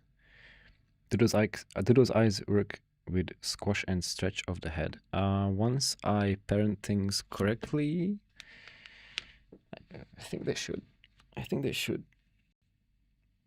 I'm gonna try to do that right now. Give me a sec. So, do I make him look forward by default? I think yes. I think the animators will prefer if that is the case. But then let me remember to do this properly. Who owns the rotation of this eye object? I don't know.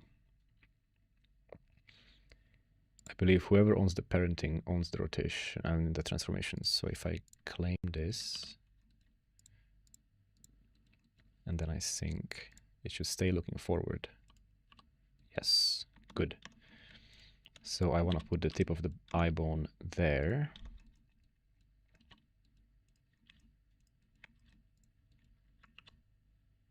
Cool.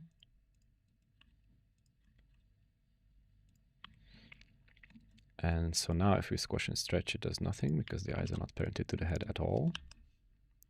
Or they are, but not to the bendy bone. But now they are. Yeah, so this is not perfect yet. Can it be made perfect? I'm not sure.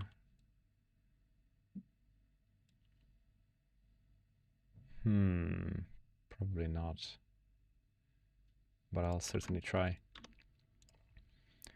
So if I parent this eye root empty guy with an armature constraint to, I guess, the head. And the same thing here. I don't have a cool operator to copy that constraint. I used to have one and I lost it. I should write it again. I should get ChatGPT to write it for me. That's better. But it's not perfect.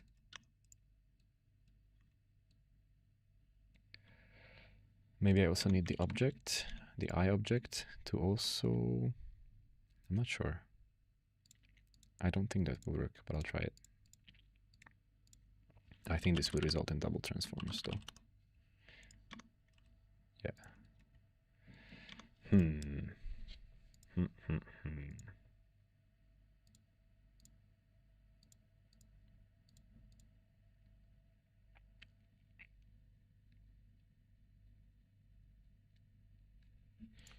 Maybe this is as good as it can be.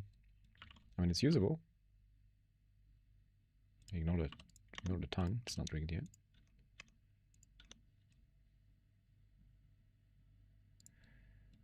I feel like I've pulled this off before. It also doesn't help that the eye target is not parented precisely to the head deform. Should it be? I'll try that. Wait a second. All right, this is, yeah. Does that work? Yikes. That's pretty weird. Oh.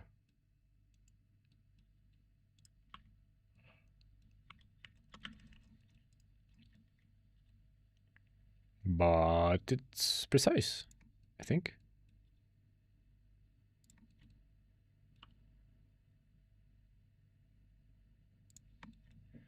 Is that normal?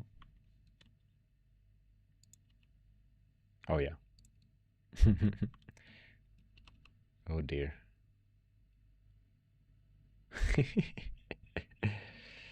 Okay, this is where an eye root bone is probably going to come in handy, because we need that geometry there to stay anchored to the eye, like this edge loop. So we'll do that at some point. So anyways, yeah, the eyeballs with the lattice setup can support squash and stretch. I'm not sure why this bone is displaying in a funny way, but I think it's just a visual thing. Like if I remove the... Oh, it doesn't have a custom shape transform. What? It has a constraint? It has a damp track constraint. Oh, right, this bone. There's a bone that tries to signify where the center of the eyes are. Clearly it is not working.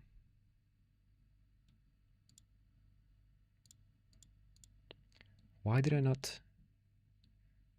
Do you guys want to code something real quick?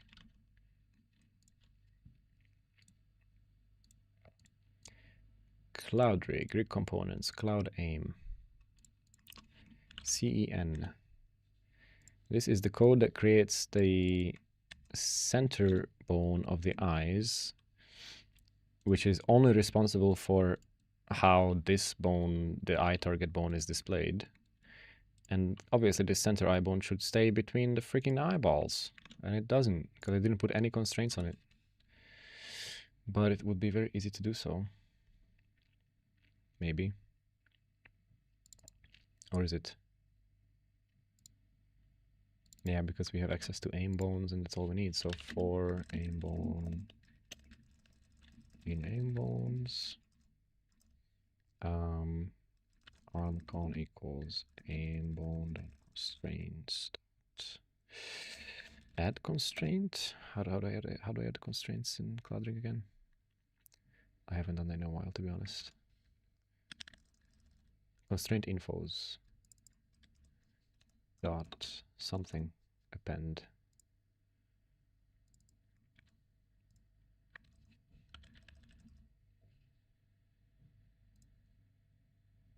Jesus. No, I guess maybe that's the cheating way of doing it.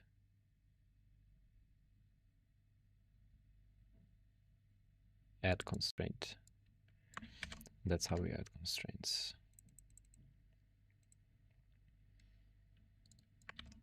Oh dear. Con equals aim bone dot add constraint. I want an armature constraint.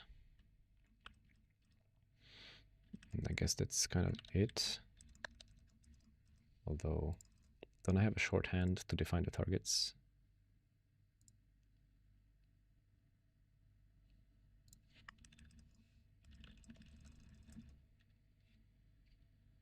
Maybe not. Targets equals targets. Aha! I do. So I can just say... Wait, I'm being stupid. This is not exactly what I want. I want center bone dot add constraint armature targets equals subtarget bone name for bone name in accept is bone dot name in aim bones. Let's see if that works.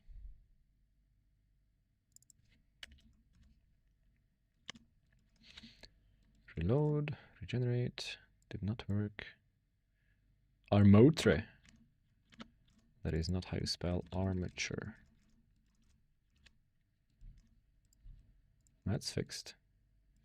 Cool. We did a thing. Let's push it.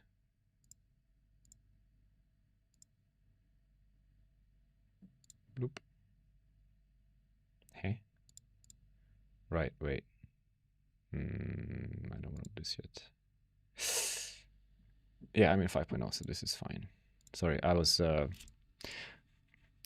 earlier I saved the widgets.blend file with Blender 5.0, and that means now it doesn't work in Blender 4.5, but it's fine because I'm working in Blender 5.0, but I have to fix that later.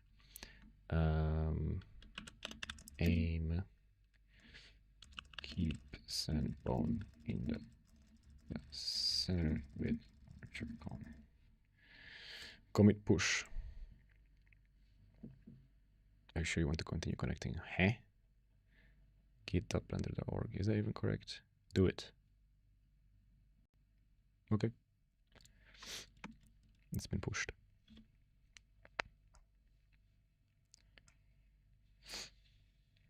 I wish there was a feature similar to Unity where a whole transform can be copy-pasted at once.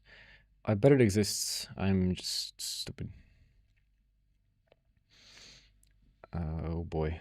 Oh god, there's so many things. Yeah, the copy global transform add-on, I thought about it, but I didn't want to like go and enable it and everything, but I just had to copy 3 numbers.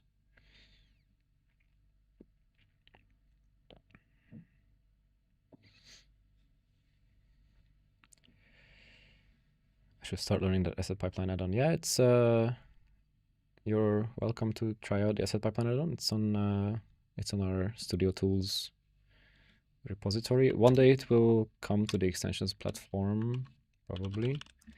But in the meantime, not here, sorry. You can download it from project.blender.org, explore, search for Studio Tools, come here. And then here, if you just download this whole repository, then you can dig into scripts Blender add-ons. I need to drink water, dude. And then asset pipeline. And there is also documentation here. There's, I think Nick even made a video back in the day. And I think all of this stuff should still be pretty accurate right now. So yeah, but the idea of this asset pipeline stuff is for when you are collaborating with other artists. So the idea is right now, if I make a modeling change in the rigging file, that is not gonna make it to the publish because I am not the modeling artist. But that also means I can make rigging changes while they are doing other stuff. And when we press sync, we just get each other's changes on the character. I'm gonna drink water.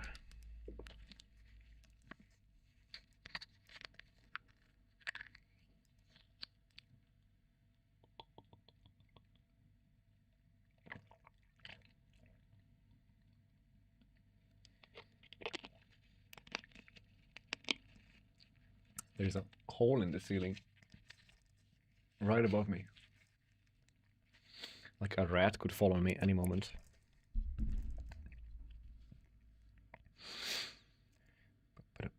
I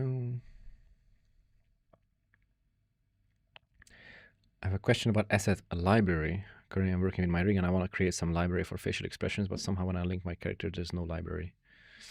Yeah, if you make an asset library of poses, those are just data blocks in a blend file.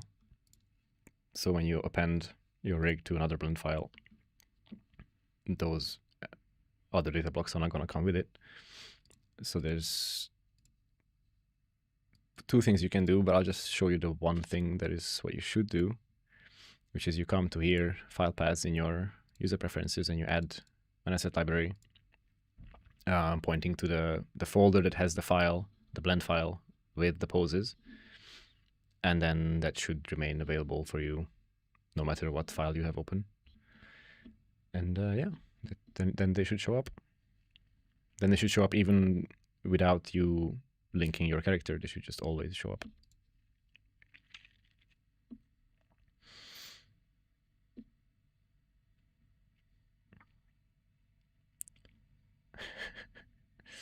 Okay, you guys understand Corrective Smooth. It does cure cancer and save marriages and all of that stuff. Just not today. I was unlucky. I'm sorry. But it's worth a shot, always. I arrived late. Will this broadcast be saved? Yes, it will be, as far as I know. I think as soon as I press stop streaming, it turns into a video.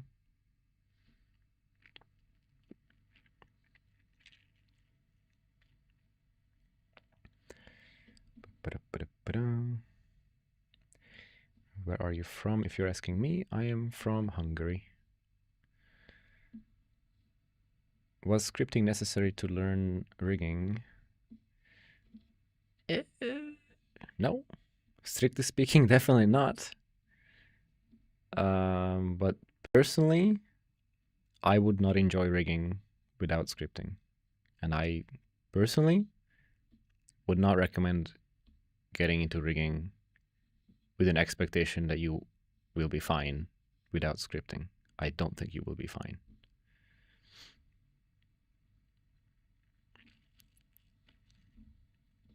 You can be fine if you just want to rig like one character for yourself and that's it. But like if you want to be serious about rigging, then you should learn scripting, I think, because often you're going to run into issues that can be solved by automation. Good news though, almost all of those issues can be solved by ChatGPT, literally. So yeah, in this day and age, do you need to learn scripting for rigging? Nah. You need to learn how to prompt ChatGPT to like be able to properly describe your problems so that it can actually spit out the correct code on like first or second or maximum third try. And you should be able to get a lot done. Unless you want to build a giant rig generation add-on like CloudRig, then you really need to properly learn scripting. Where to begin with learning scripting in Blender? Well, Sebrin had a scripting tutorial, but it's probably maybe outdated now. I'm not sure because the basics probably haven't really. Because the question is if it's from before 2.8 or not. Let me check. Blender scripting for artists, Sebrin. It's 2017. Does he use? But this is a talk. No, there's a tutorial named scripting for artists. This one. Is he in Blender 2.7 or 8? This is 2.8, right? Yeah. Then yeah, I recommend this. I don't know if it's free. Apparently it's free. Yeah, I'll link it for you. Will I? Can I write in this thing? Yes.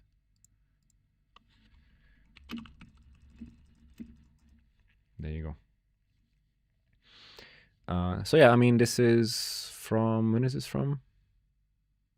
2020.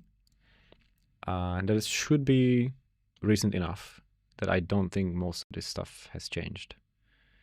Eek. Okay, custom property. No, that's still fine. Ish. Some things have changed. But in a way that you won't notice. Kind of. Okay, now where were we? I said I would figure out the tail. We're working on the eyes. The eyes are kind of done. I hate the tongue. The tongue is not that exciting. Let's do the tail real quick. My idea here was smooth spline enable. There's like, I'm missing a parameter here. Oh, position along bone. I want this to be 0.5. And that gives me a behavior like this. That did not work out good at all. Crap. Let's forget about that then. What? Okay. Click and drag is working a bit funny sometimes. Well, this is better, but still bad. Pretty bad.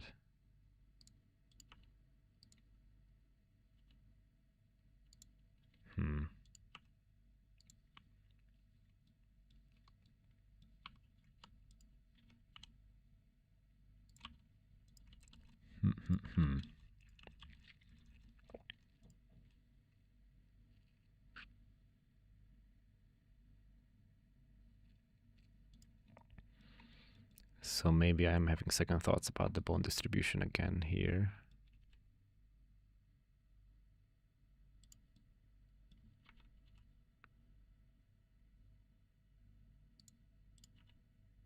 Yeah. Let me try tweaking this again. Basically back to what it was before. It's just having a bone in the middle of this. It shouldn't. It's gonna be fine. It's gotta have faith. Right?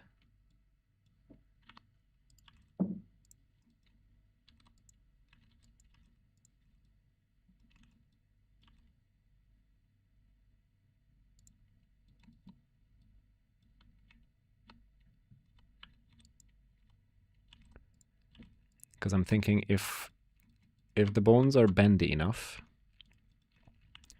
and nice and smooth like this, then where the bones separate doesn't matter so much. Or like where the bones start and end doesn't matter as much. And then I can focus on the pivot points, which I feel like those need to be better.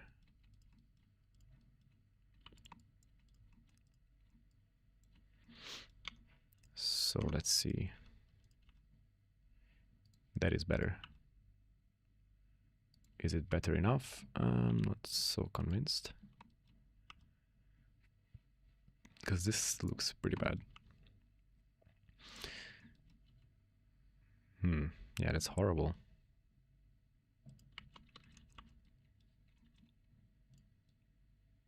Fewer bones?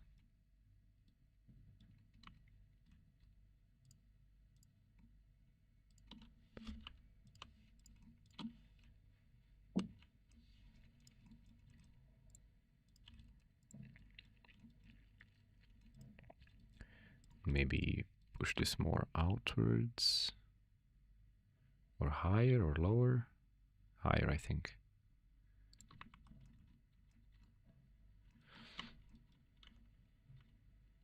But I don't feel like fewer bones is gonna be smart. But whatever, let's just keep trying stuff.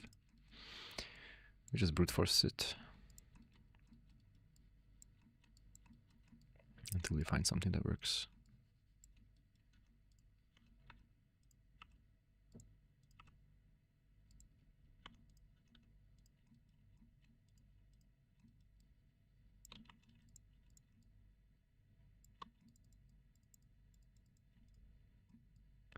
Wait, but why is this bone like...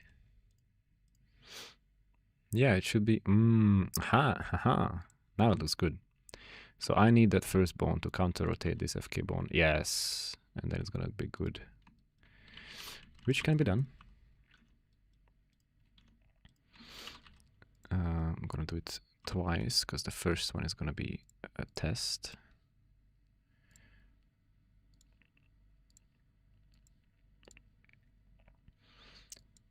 Let's see, at least the x-axis, but maybe other axes as well. Or maybe it just shouldn't be, because this is now 100% counter rotation on x, and it looks kind of good. Yeah, this is kind of how it should be actually. So it's not going to be a constraint. I'm just going to parent this to something else. I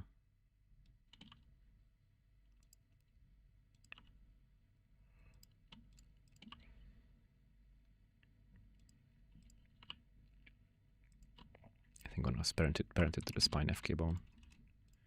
Oh, crap. Then I'm going to have to add a tweak bone for that.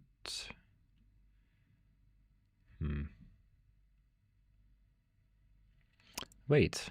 No. I'm stupid. I have functionality for this, don't I? But that's the...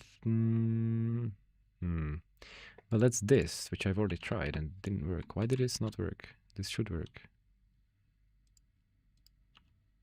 Huh. Oh, well, no. That is not doing what I hoped it would at all.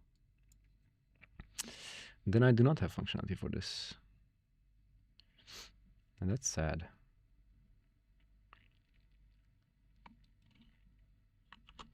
Okay.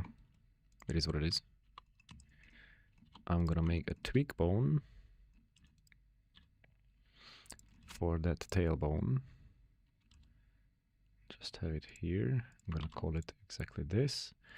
I'm gonna give it the bone tweak component type.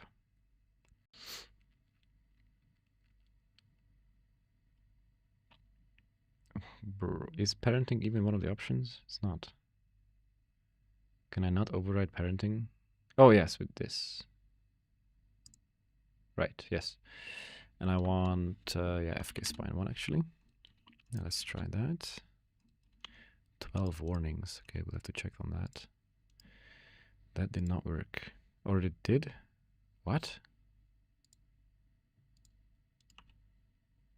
What? I'm very confused now. Oh, because smooth spline is making this, but how? CloudRig is so magical, I don't even understand how it works. Oh no, this is only visual. This is a cheat. But it doesn't matter. Oh dear. Oh dear.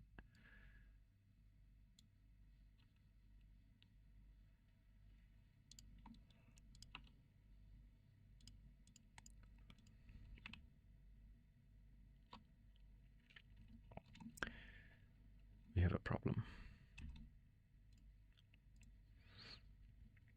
And what if I make this not smooth spline? Disable the tip control. Assign this FK chain as well. And make only that one smooth spline. What does that do? Oh, wait. That is kind of doing what I want.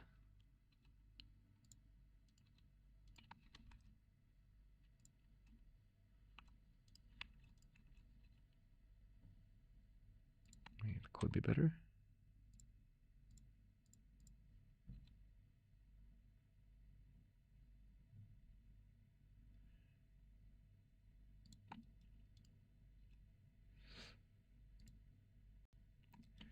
It could be better. But it's pretty good.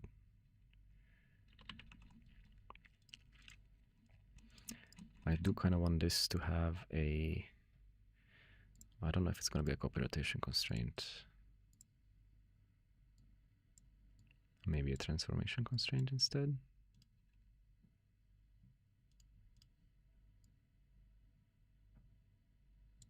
Maybe this is fine.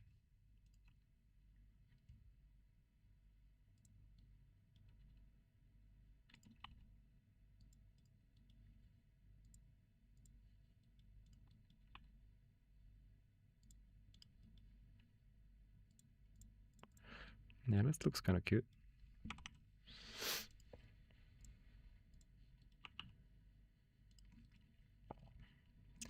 Okay, so in order to create this constraint on this stretchy tip bone from the Demeter, I'm gonna name it with and prefix it with tail dash, and that should do exactly that. And so I want this to be the target. Oh, rig critter fktail3 to be the target, local space to local space before original 0.3. Regenerate. It's not working.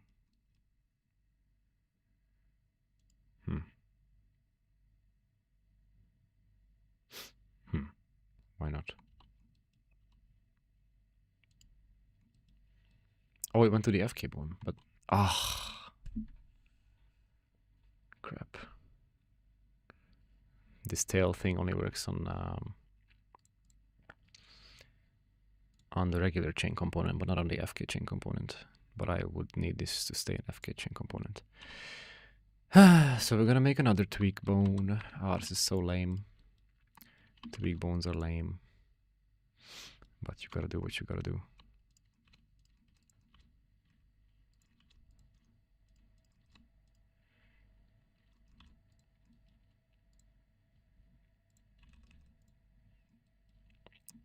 Tweak, parenthesis this.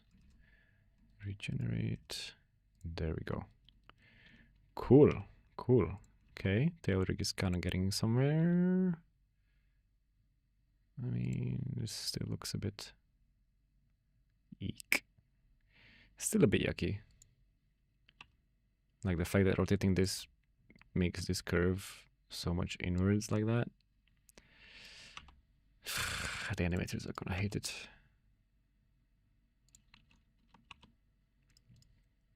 So what if I don't make it a smooth spline? It's even worse.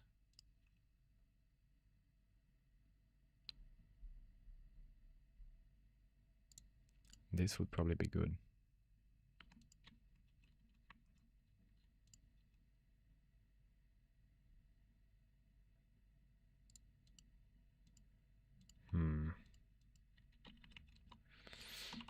I should really have like a tail specific component type.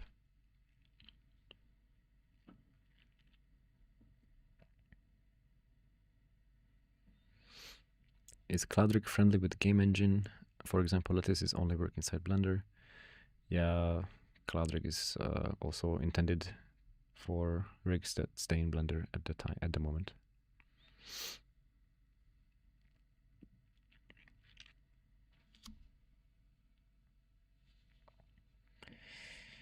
I love a lot of modules in CloudRig compared to Rigify, but sadly I work in game dev. Yeah, but does Rigify work with games? Yeah, so I will repeat what I said earlier in the stream.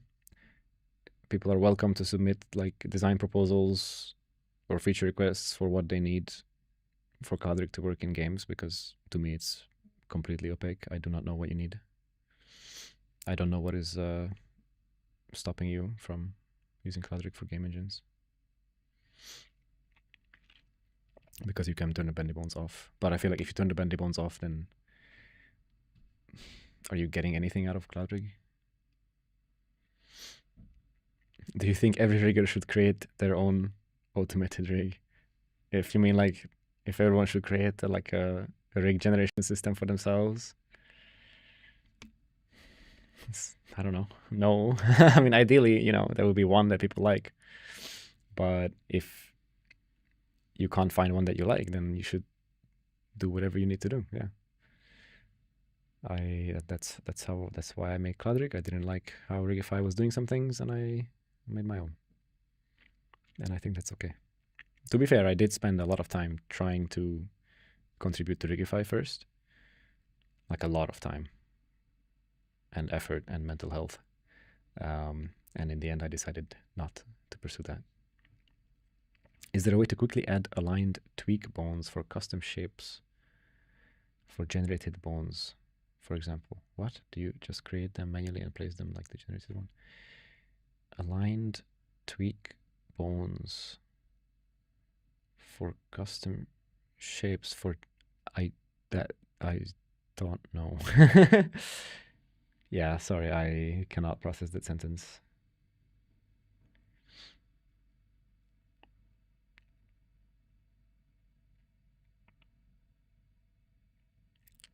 Can you please elaborate on the Sonic team experiments bit? Is there some article? Are you lost, sir? Sonic? This is not Sonic.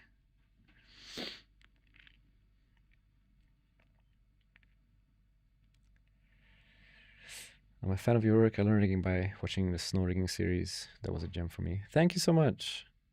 I am glad this thing is somehow useful for some people.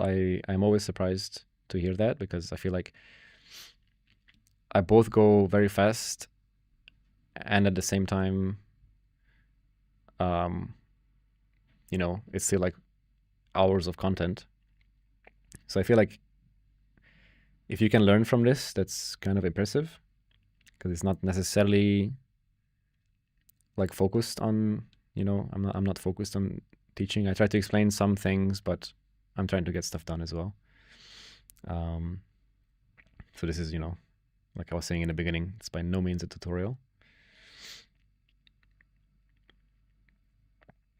Can I download this? I want to play with it too. So this is gonna be the character of the next open movie, And yes, when the film is done, it will be available for Blender Studio subscribers. Not right now because it's not finished. As you can see, I'm working on it. But yes, in the future, you will be able to download this from studio.blender.org. And then characters. Although I heard that we might reorganize this area, but somewhere on studio.blender.org, you'll always be able to find it. And then some of them are free and some of them are paid. And yeah, we would, of course, greatly appreciate and welcome your support if you subscribe, and then you get the latest and greatest stuff. But a lot of it is also free if you wanna, you know, dip your toes and take a look. Just keep in mind also, like, some of these characters are old. Rain and Snow are special in that we try to keep them up to date as Blender gets developed. But the other characters, the production characters, those were done for that production, and you know, they are done, and they usually have a disclaimer about the Blender version that they require. And you can always just download an old version of Blender and play with those rigs. You can try your luck opening them in a new Blender. It will usually work to an extent, but it might be a bit messy or so. Anyways, a bit of a tangent there for you.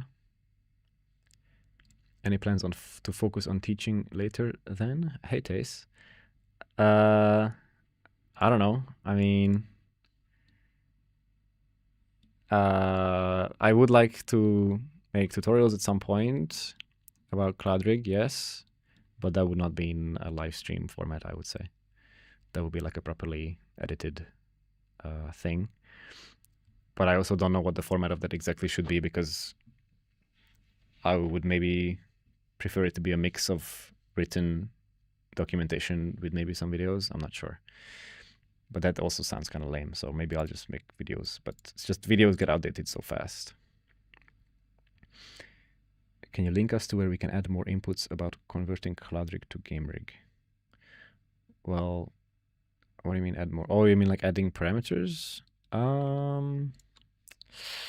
I mean, you just kind of look at the code, right? And then hope for the best. So if you mean that, like, you want to make a fork of CloudRig and make changes so that it works with games, yeah, you just go to CloudRig's repository, which is very easy to find. And then in the rig components is where all the rig components are. And then let's say you look at Cloud Chain, and then there's probably some mention about B-bone segments. And then you do whatever you need to do, I guess. Does that answer the question? Oh, like for example, the IK spine controller, if I wanna change the shape, I need a tweak bone with a custom shape, and that tweak bone should have the same transformation as the generated controller. Oh, no, tweak bones don't need to have the same transformation as the bone that they're tweaking. They need to have the same name. So this bone here is tweaking that bone there. That transformation is not the same, but the name is. And that's what counts. Also, I don't even know if I need this anymore. Do I? Oh yeah, I'm changing the parenting using this. Yeah. I mean, I like to have the transform be the same, just so it's clear, but it's not necessary. Does your workflow differ when making rigs for game engines like Godot? I wasn't here for the game project. It probably would differ, but also the characters, I think, were simple enough that I might have just rigged them manually. Because again, I don't know. For me, the appeal of CloudRig is to make the bendy bones behave well. And as soon as you remove bendy bones from the equation, I feel like all CloudRig does for you is like set up IK constraints, which is nice, but it's not that hard anyways. So yeah, I don't know. You can use CloudRig without bendy bones. Like if I take this tail rig thing component and I set the B-bone density to 0, and then this one I set it to 0. Now I have a rig without bendy bones. And as far as I'm aware, this should go into a game engine just fine. It just looks bad, right? So Why would you? And then beyond that, like how to make rigs good without bendy bones, I do not know. I've never done that in my life, right? I have, about 10 years ago. And they didn't look very good.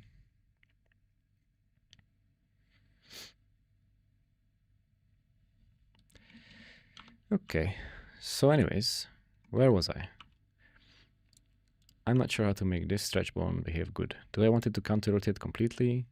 Do I want it to be parented to this guy instead? Maybe yes. I am a bit frustrated that I have to make a tweak bone for every single stretch bone. That is super, super lame. And I'm not proud of that. But you gotta do what you gotta do.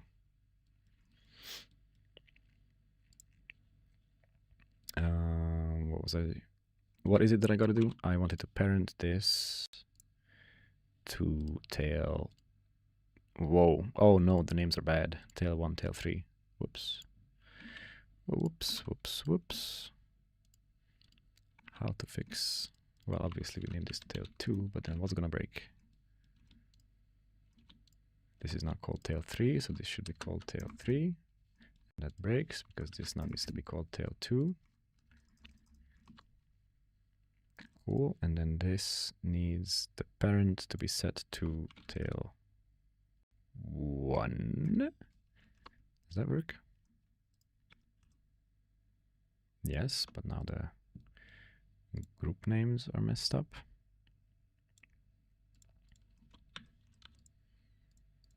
So tail 2 can be removed. This can become tail 2. And is that good? It's not that good. Oh, crap. Am I just being indecisive?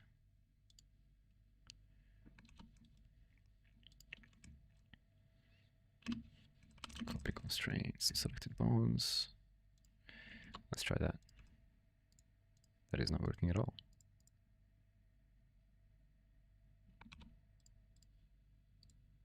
Why is this constraint not invalid? It should be invalid. Because I changed the names. Okay. That doesn't look completely terrible. Ignore this object. One could argue that does not look completely terrible.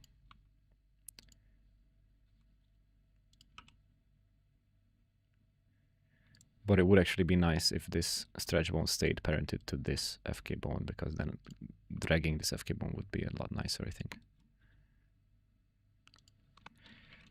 And that can be done.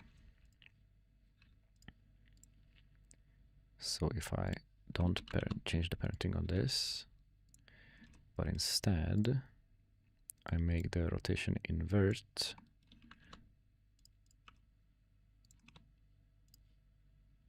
by 70%. Yeah, same result. And I mean, yeah, dragging this is still useful, just not too far, of course.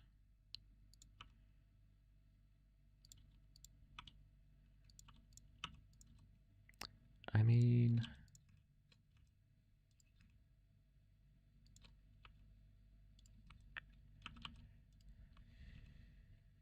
I'm not saying I love it.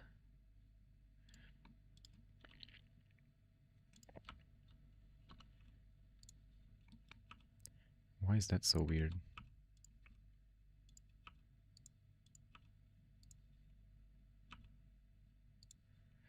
How hard can a tail be? Why is this so hard? Am I being an idiot? I feel like I'm being an idiot. Should it just be one long bone again, like the legs? No. Maybe.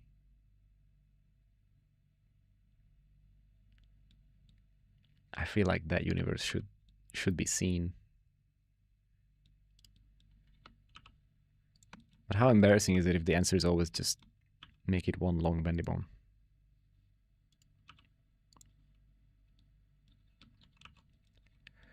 But what if there is the answer?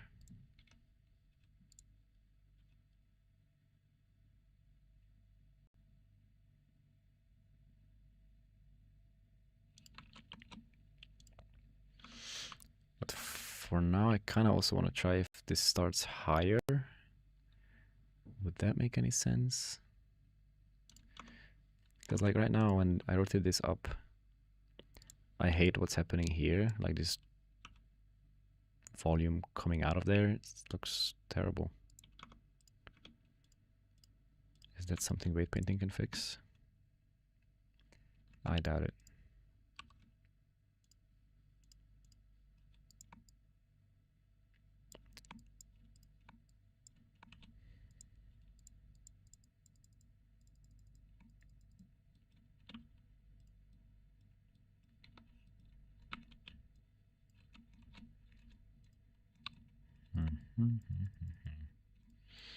It looks horrible.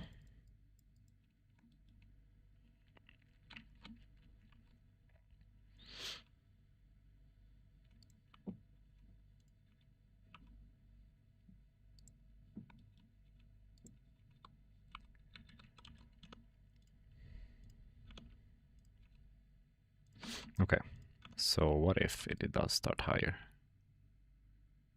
Like that much higher. Is that any better? Eek. No. I don't think so. It's hard to judge. What if he's more like a doggo?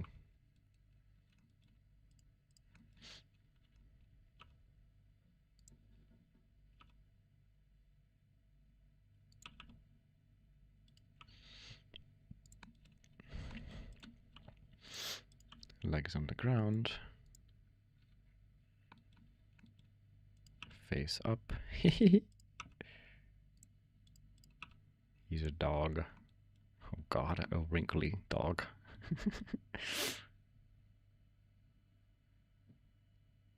To be fair, I think this is kind of how he's gonna look most of the time, so like this pose has to work well. Otherwise I'm screwed. And yeah, this spine is obviously terrible. That is a future problem.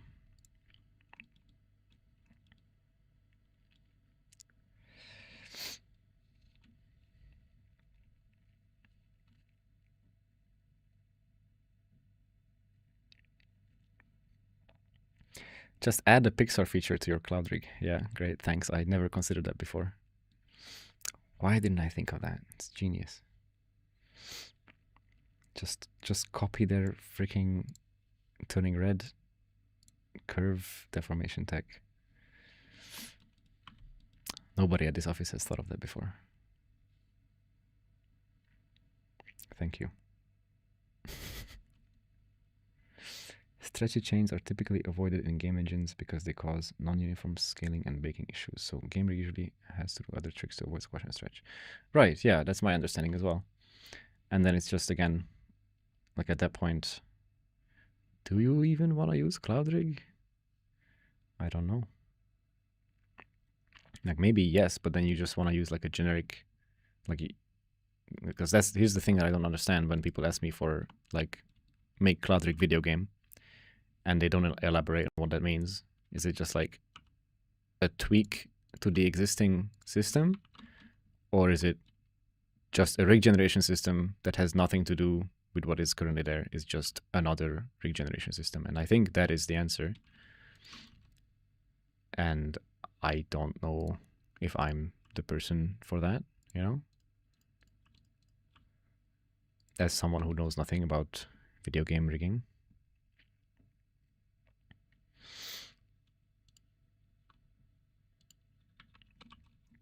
Try changing the start handle interpolation of the first bone. That's not gonna do anything. It's just gonna make it straight.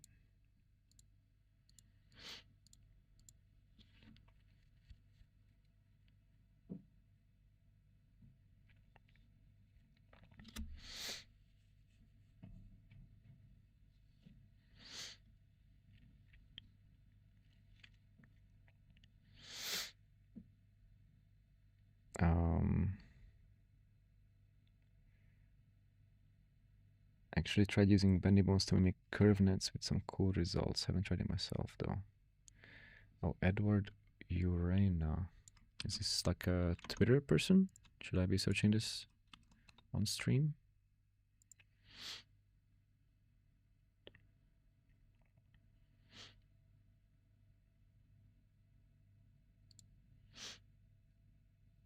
Does he show what's beneath?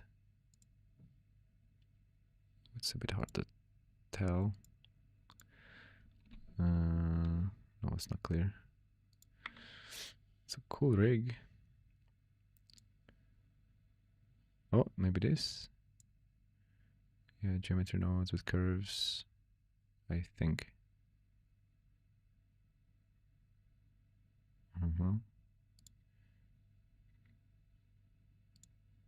It's pretty cool. Oh, he rigs so many characters.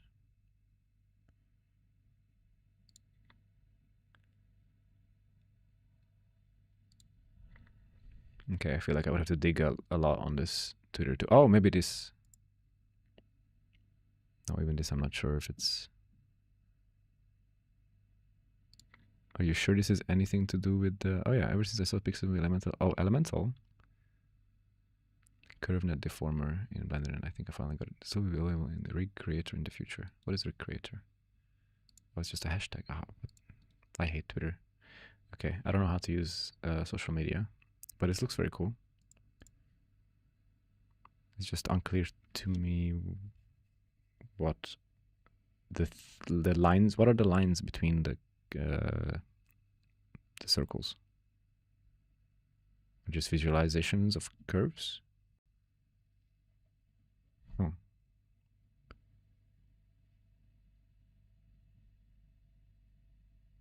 Interesting. Yeah, if this is all just curves deforming the character and no armature modifier, that's incredible.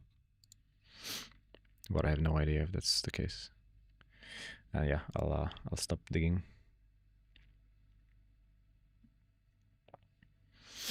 But yeah,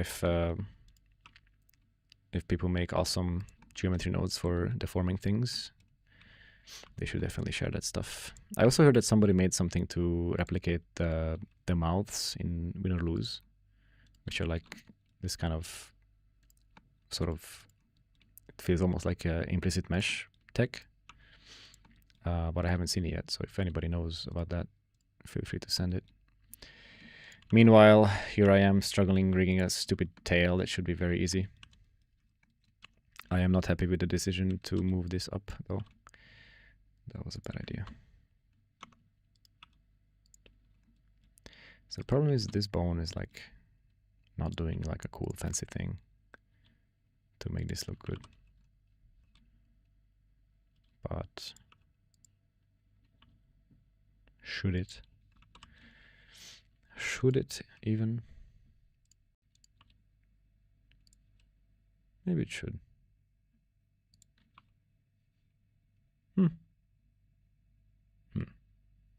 Maybe it should.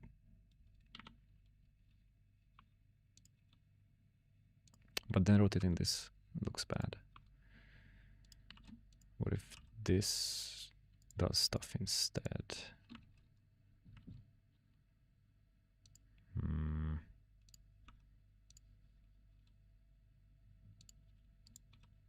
Ooh, or this. So many options. Why does that look so bad?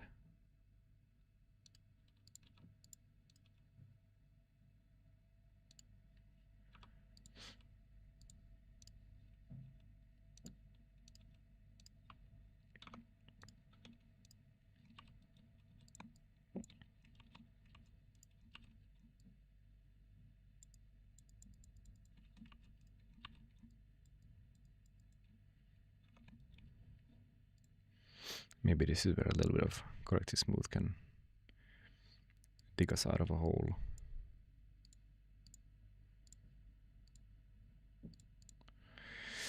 Yeah, I mean, with corrective smooth, it looks great.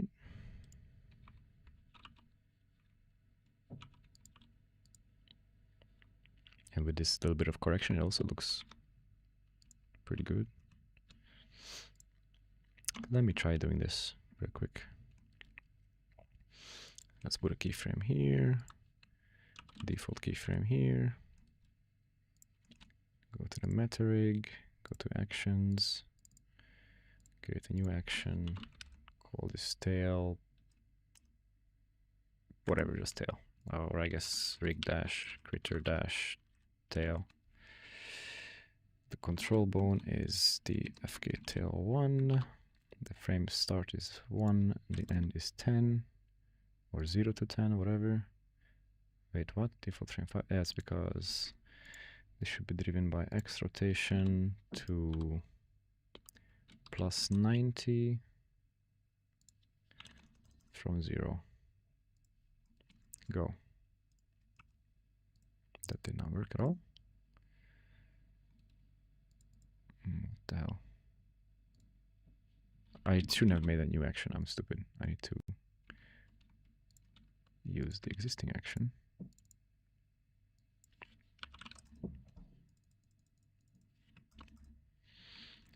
And then bloop. There you go.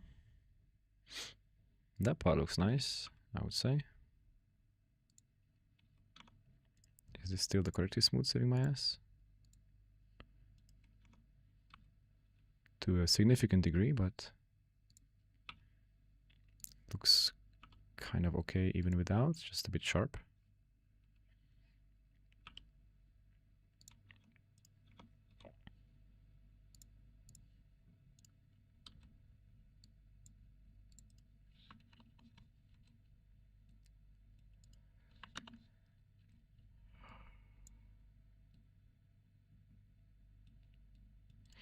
So I'm thinking, what if I smooth these weights?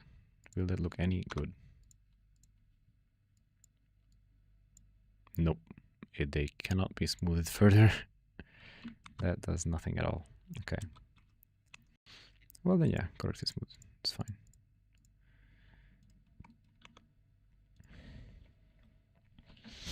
But then do I mess with this?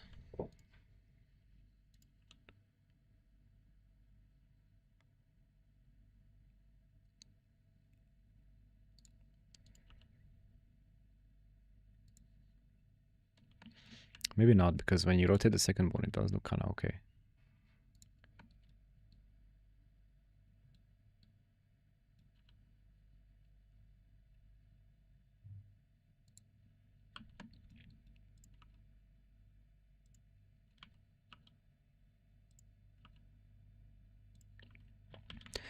Maybe I'll leave this at that. I think it's not abysmal anymore. It's nothing mind-blowing, it's just a tail, but for now it works. To put more effort into this, I would probably want to first hear what the animators want from this. What do they expect? Because they might have like specific ideas. And then it's better to just ask.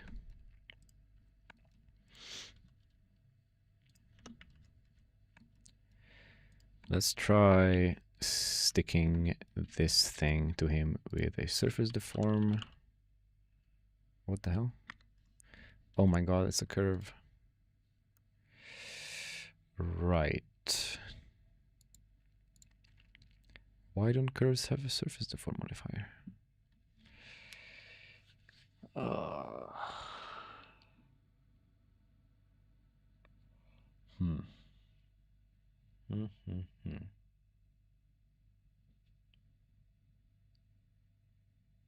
I'm pretty sure Simon has a surface deform modifier for curves.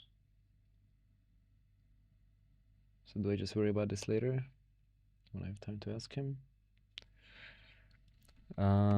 Or do I convert it to a mesh?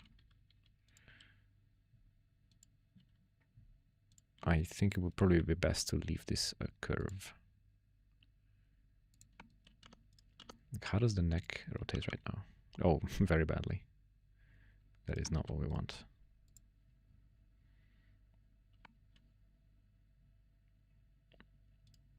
Oh, right, because it's not a spine. Oh, dear. Interesting. Right, okay, so first we should figure out the spine. I'm gonna worry about this line, yellow line, later. The spine. This is bad.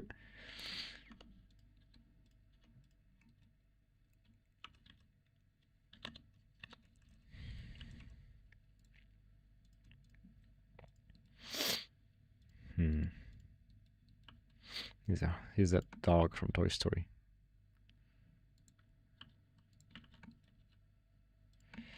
Okay. Let's try the other spine. But I don't think it's gonna help. But I'm curious.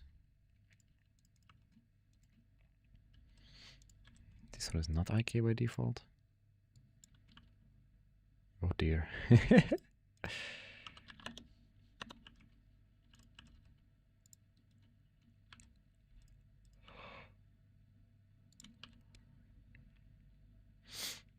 In some ways, this is better if you ignore that the legs are like doing crazy stuff.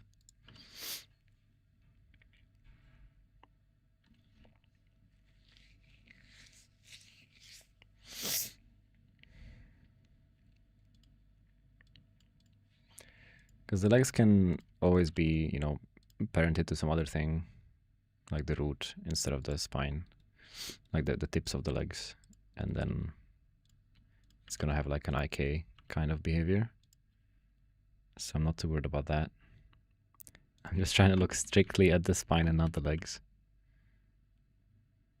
But I'm not sure.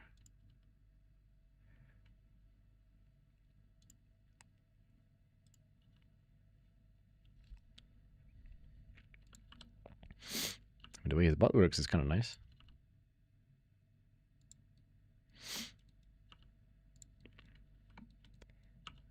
This looks like it could be handy for like a swimming kind of deal. Again, still ignore that the legs are like doing crazy stuff. But like just his spine is kind of doing a nice twist here. Let me select only the form bones and this.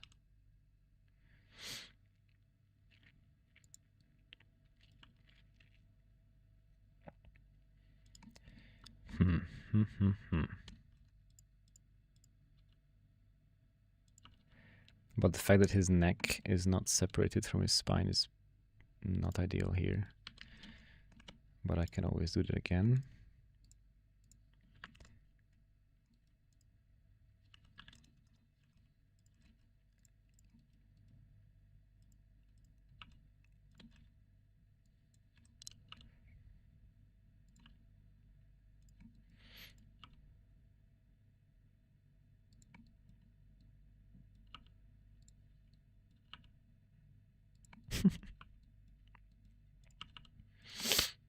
And then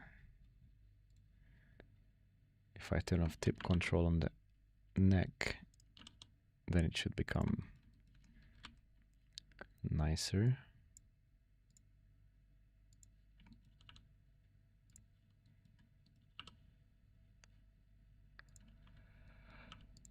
Great.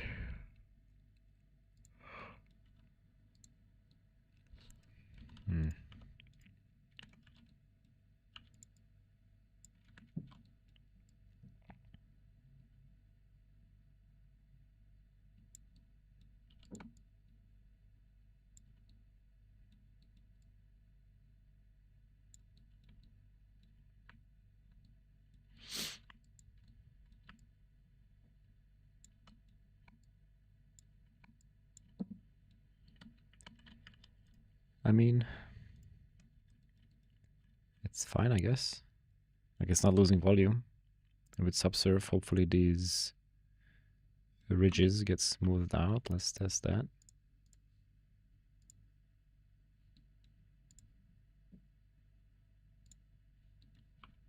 Yes, kind of.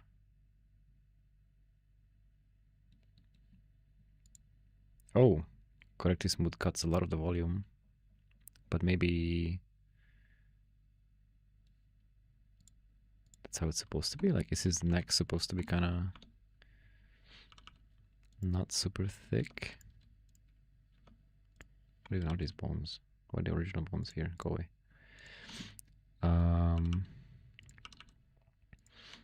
So without corrective smooth, it's a thick neck.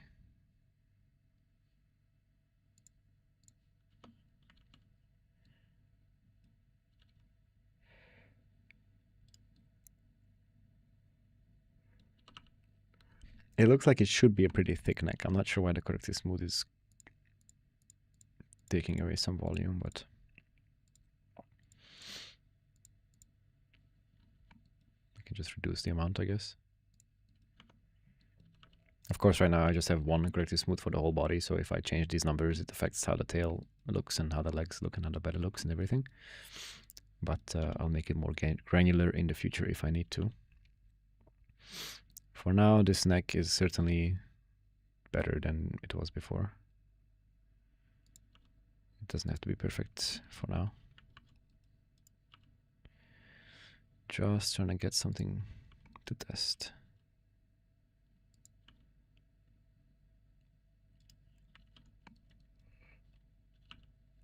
Ignore the eyelids, ignore the tongue.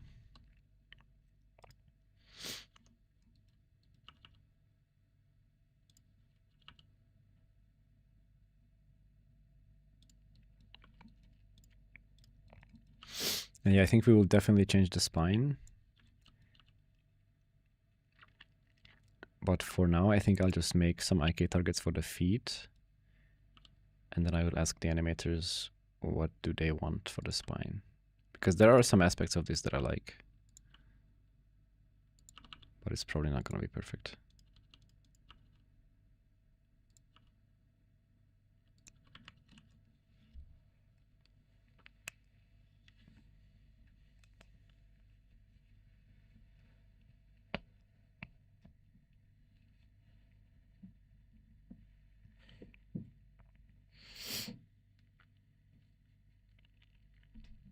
And the lines are bendy bones in the Twitter video that we looked at earlier. But then,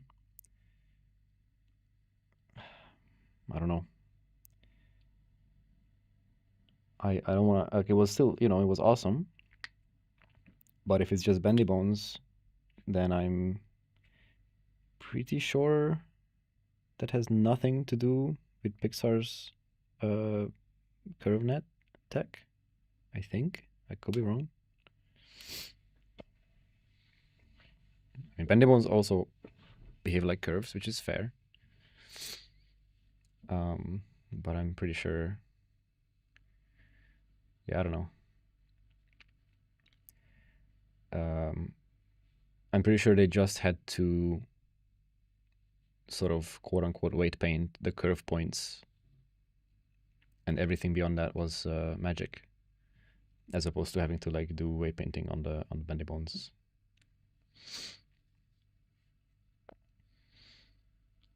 Just got here, so I don't know if you answered this, but are there any plans to finish the Mikasa rig? Right, yeah.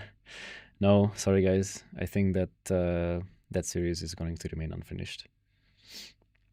The thing that I did, I don't know when, sometime almost a year ago, when we were rigging Mikasa live.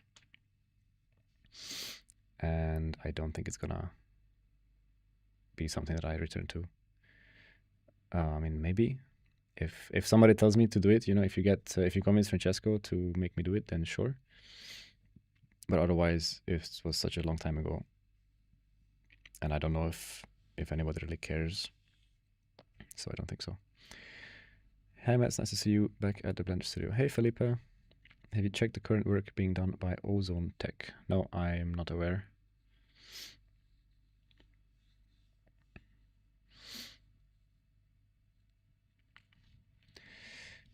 Feel free to post stuff. I don't know if anybody can post links in the YouTube chat, but you can try, I guess.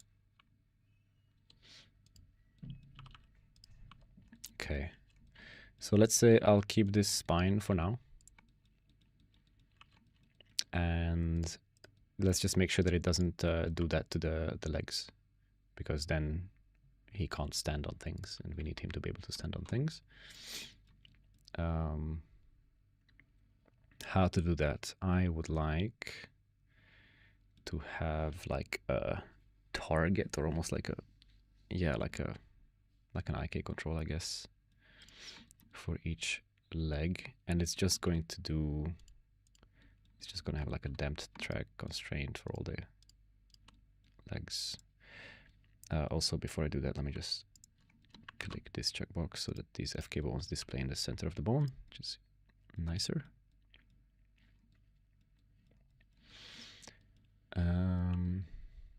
Yeah, do I want damped track or stretch? I think I want stretch, actually.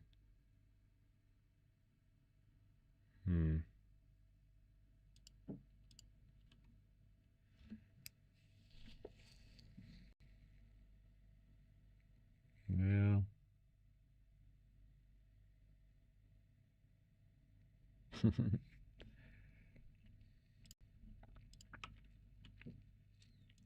Okay. I have a plan, I think.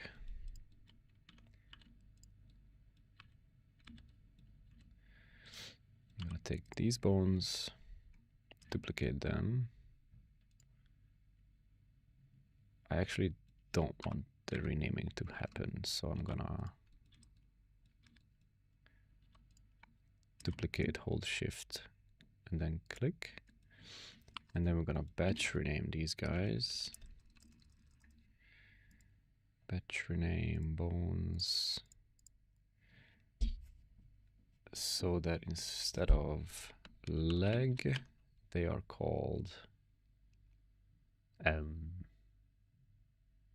I don't know, I guess IK leg.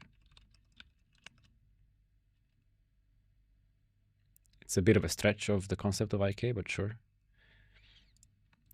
I think that's going to be the most intuitive. And then instead of 2 dot, can I have wildcards in this? Oh. Oh, regular expression. That is support groups. Okay, I've never done this before. I want to try it. So if this is now a regular expression, then can this be a regular dot? And then this is the first group, which can be, let's say, whatever. 2 dot back.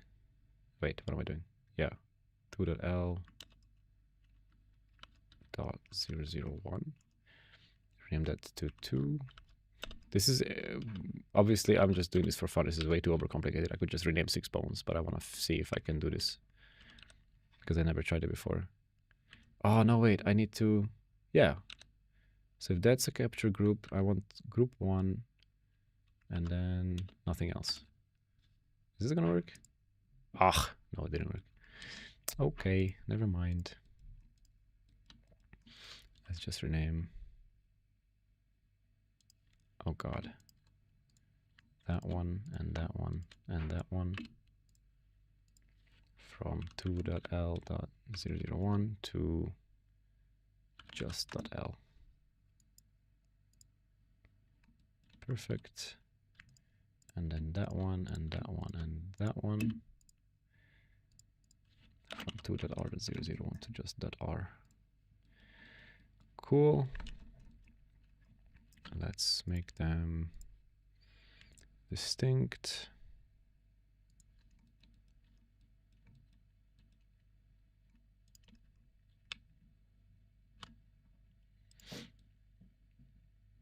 Maybe the bone sizes should be the opposite way around. So these guys can be the bigger ones, and the green ones can be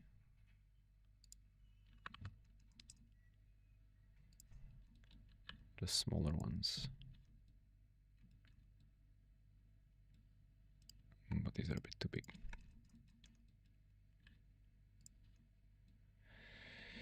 Okay, and then this can have a stretch 2.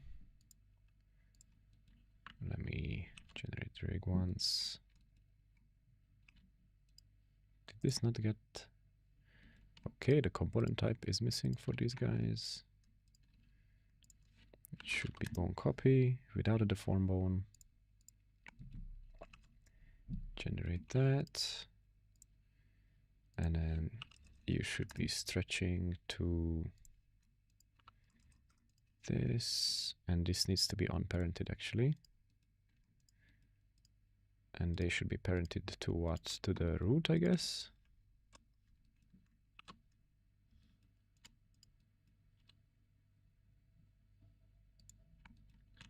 Do I have a cycle? No. Why is this lagging? Not like a lagging, but like... I know subsurf is back on again, but... Like, isn't GPU subdivision on? Maybe not. It is on. So why am I so slow? Probably because of that yellow mesh. Oh no, whatever mesh had the million shrink wrap modifiers and stuff. Oh, the eyelids. So whatever, I'll figure out performance stuff later. So for now, in theory, you can move the spine. And the feet, the leg does that. Oh, it's still not exactly perfect. Ay, ay, ay.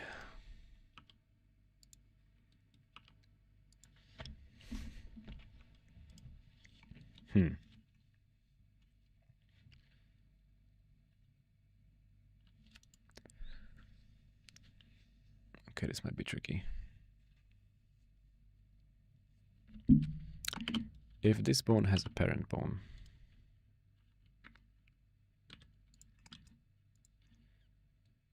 wait, what? What did I have selected just now? What?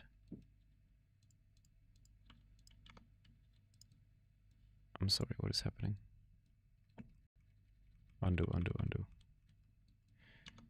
So as I was saying, if this bone has a parent, why is it on the opposite side? Okay, some override transform shenanigans. I won't question it right now. So this is a parent. If I change the parent, that does not affect the bendy bone curvature.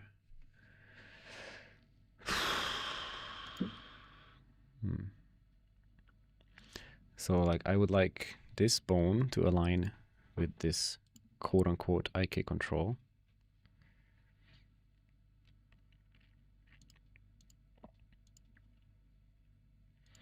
But if I just parent it, that doesn't do that.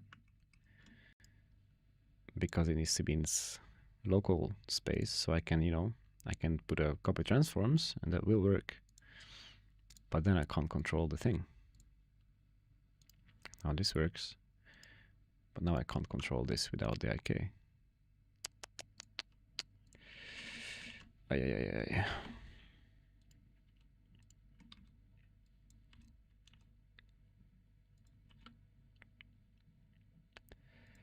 Oi, oi, oi. Would this even be good if it worked? I'm not sure. But let me just copy it to the other bones.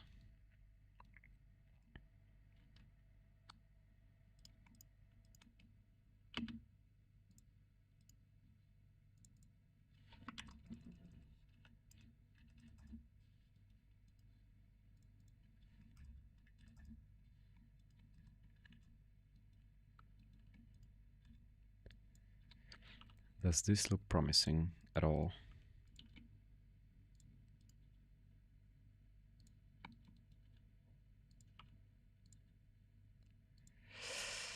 Kind of, almost.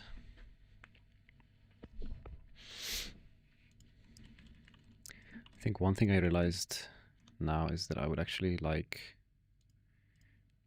the FK bones and the IK targets to be at the very tip of the leg. Probably.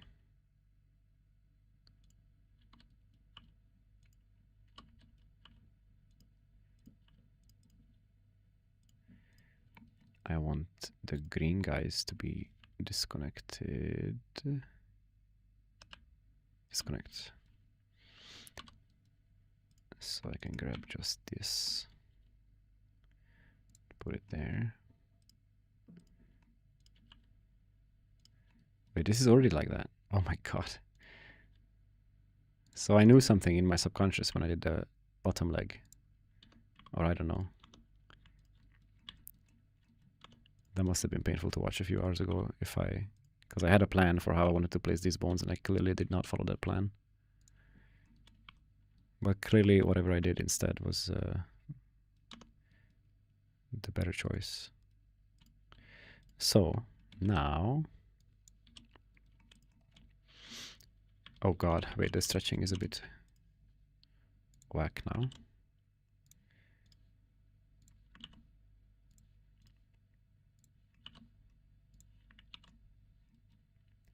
That should be better. Right, yeah, this is looking promising. Except for, you know, their toes are tilting and oh boy. That's fine because you're not allowed to squash the spine that much. Hey, he automatically behaves like a kitty cat. That's cute, except for the tail. That's not so good. But that is actually fixable. Maybe I want this bone to be parented to the root of the spine instead of like the first FK bone.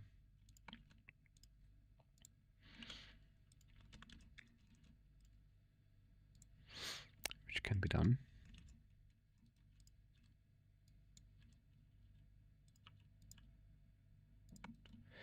Yeah, and then the tail doesn't do funky undesired stuff anymore. He can twerk? Twerk with his back? I don't know. Maybe this is more like it? Oh, actually, that looks really bad. Oh, right. Oh, right. Wrong bone. This should be parented to the hip spine. Yeah. Now our twerk game is strong.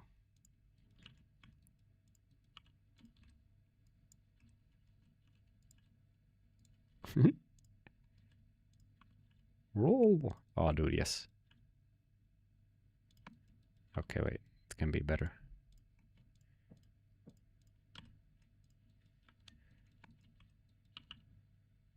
No, more better.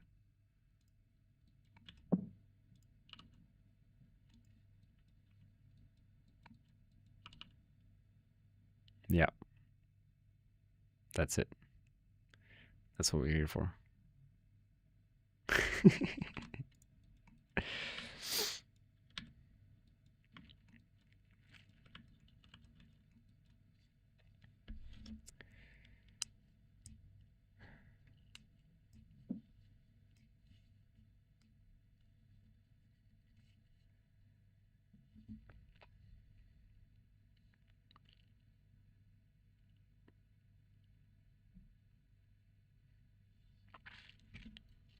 So no Mikasa Metarig. Well, there is a production Mikasa. You know, she's up. Like the Mikasa I was rigging on the live stream, I just started a character from scratch that had already been rigged before. But the real Mikasa is there for Blender 4.2 and such. It's just that that's the production rig, which was maybe a bit more complex, and it has the shards and all that stuff. But it's there. At least I think it's included. Or is it not included? It might not be included, but did somebody ask about it? No metric for this model. Right. Okay. So this one doesn't have the metric. Yeah, but I did promise that if I ever update Mikasa, I will include the metric, but I never updated her. Well, I should do that. I should just do that, basically.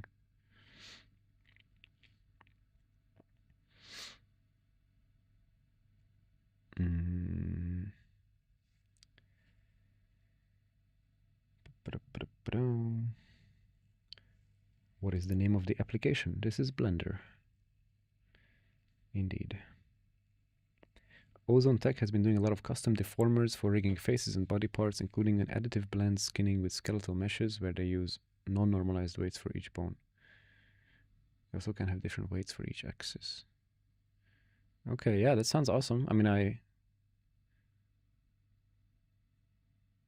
am generally interested in GeoNode deformer stuff. I will Google Ozone Tech later on my own time. Is there any way to get snow character sculpting tutorials? Well, I don't know about tutorials, but some parts of Snow's creation were live streamed. How do I get to regular YouTube? Come on. Blender Studios Snow character modeling? Not this one. Not the recap. Live from sculpt to character. Right, so it's like not the design, and it's not this, right? Oh yeah, I thought this included the sculpting, but I guess it starts from the retopo. Yeah. Then the answer is no. There is no snow sculpting tutorial, but I'm sure there's plenty of other good sculpting tutorials in the world. Sorry.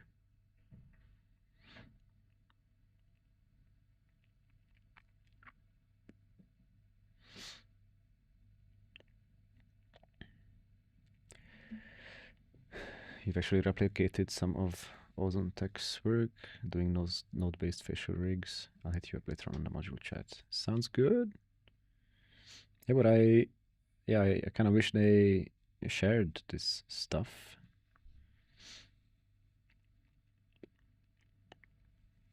If no share, what's the point?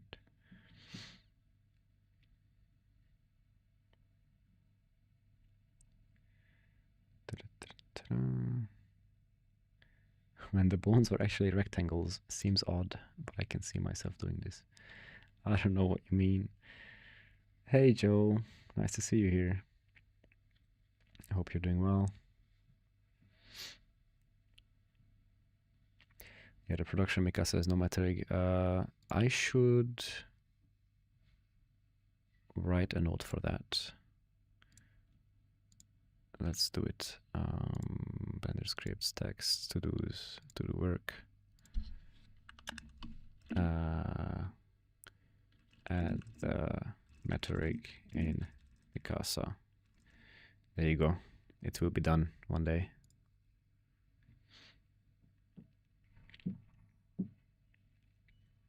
Somebody entered the chat just as I was making Critter Turk. I'm so sorry.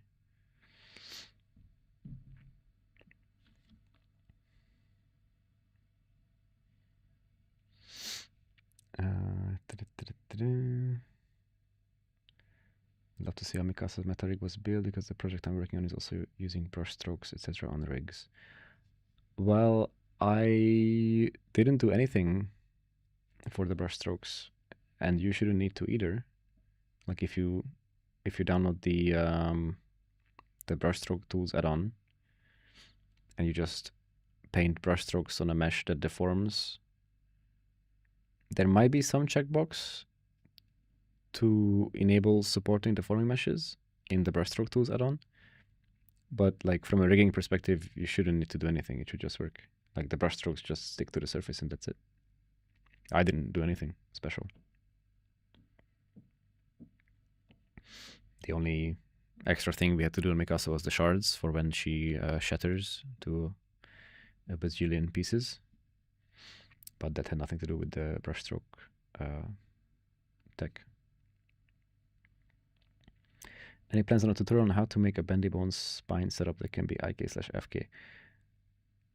No, I don't think I would ever make a tutorial on how to build the CloudRig rig elements without CloudRig, because the whole reason I spent years of my life building CloudRig is so that you don't have to do that. So just don't do that. And if you want to learn how to do it, just look at how CloudRig does it. You just copy the constraints and that's it. I mean, like you can, you know, spawn a single bone.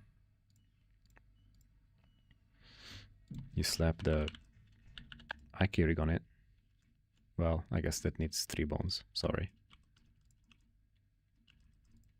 You generate it, and then you just look at the constraints that it gave you, and the helper bones and all that. Like, it's all here. There's nothing I could do in my tutorial that would make this any easier to copy than just copying it. And it's a lot of crap. And, like, it's a nightmare. But, like, that's what CloudRig is for, right? So you don't have to do that. Of course, it's nice to know the underlying like stuff and the fundamentals of it. But yeah, I feel like making a tutorial about that is very niche.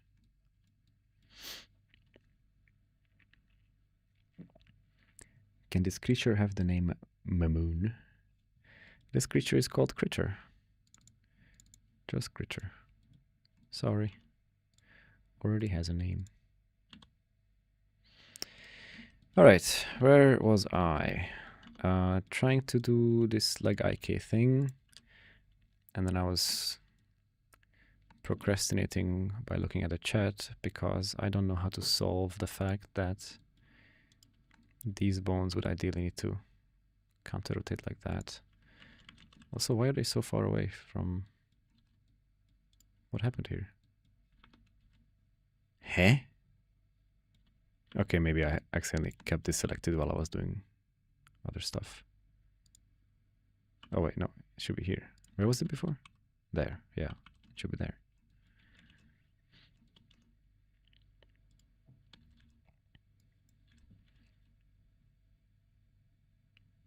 Wait, what? Oh, and then the stretch length is borked. Okay, now.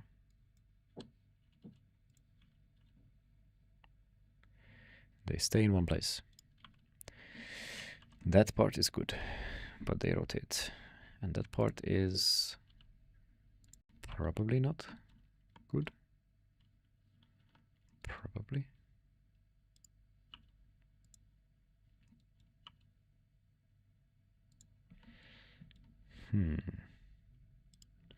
Although maybe it would be fine because yes. They should just copy transforms. And then that locks these bones, but it doesn't matter because when it's in IK mode, you would just use the IK bones to do that. So it should be fine. Let's just do that. Copy transforms, rig critter. And I know what I said now doesn't make sense, but I am just hoping that I'll do it in a few seconds and then it will make sense. Oh, crap. Yeah, no, nothing. I just have to... I was just doing this on the wrong armature. This is the correct armature. And I do this. Oh, crap.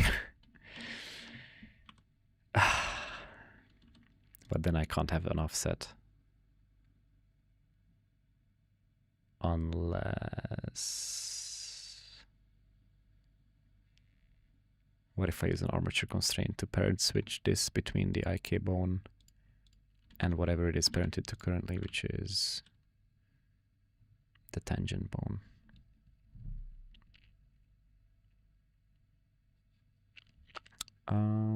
No, wait, but that's the wrong bone. This is the one.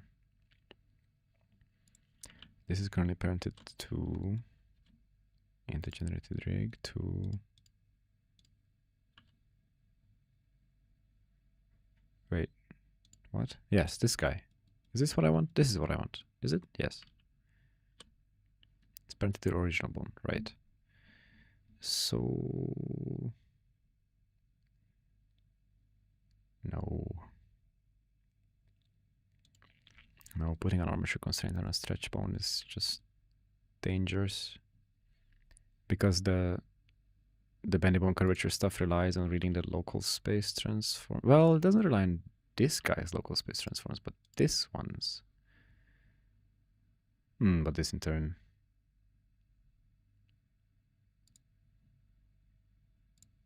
Does this rely? Yeah, this relies on the local space transforms of this. So we don't want to put an armature constraint on this because that will have probably bad results. Because then all the parenting is in the local matrix and we don't want that. We probably don't want that. So yeah, it's just gonna be copy transforms, but then I'm gonna need a tweak bone for all of this crap again. And that doesn't solve the issue that the pivot point is... No, but the pivot point of that guy is the same. Oh. Okay, some of the problems I'm trying to solve are only in my head. Because I keep mixing up the toe bone and the not toe bone. The toe bone is irrelevant to everything. And therefore the fact that its pivot point is different is also irrelevant. I was worried that the pivot point of this is different from this, but it's not. So, yes, we need a tweak bone of those guys. Which is annoying. But that's how it goes.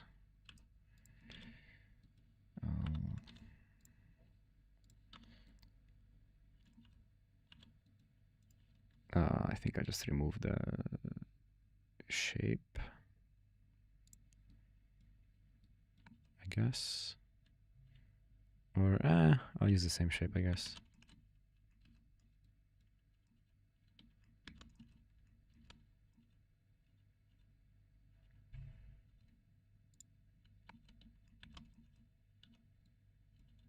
Whoa. Why is this so freaking long? Ugh.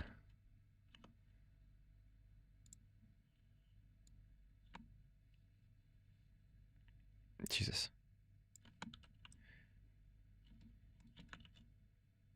Ah. Make this a tweak bone. Don't change the parenting, but add a constraint, which is a copy transforms constraint, targeting the rigs. This bone. Oh crap. Where did it go? That bone. Perfect. And then we're going to have a property to toggle this behavior. I don't think it's going to be per leg for now. I'm just going to make one. But in the future, it can always be split up to more. And that property... Do I give it a properties bone or do I just put it on the root?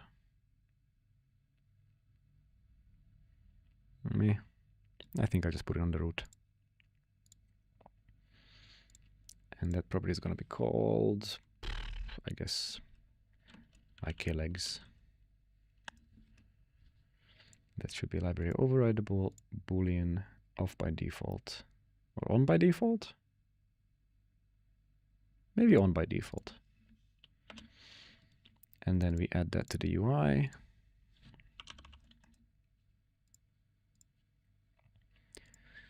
Call it IK legs.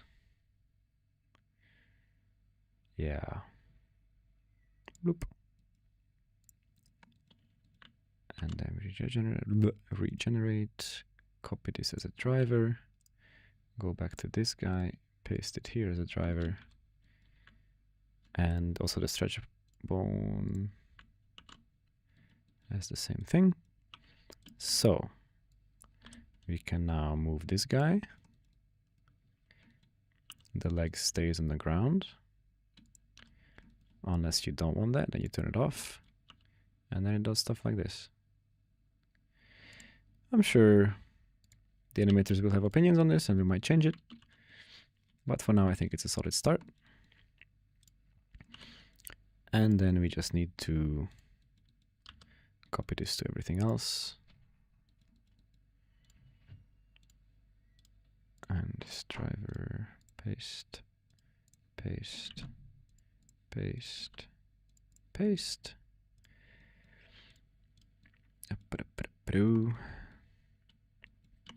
And then the tweak bones.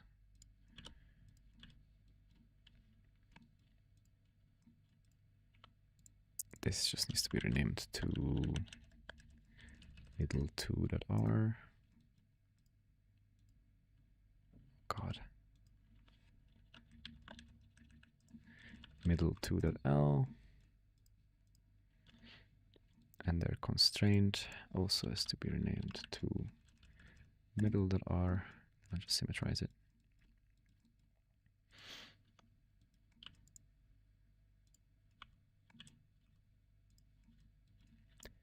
And then this is back.r.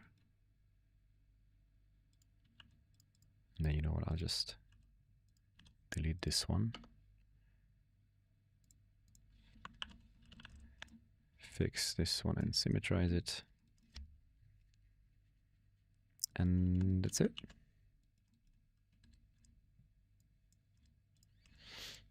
So his feet stay planted firmly on the ground, even while twerking, except the last ones. Whoops. Why is that? They don't have the constraint. Why is that? I forgot to put the number there.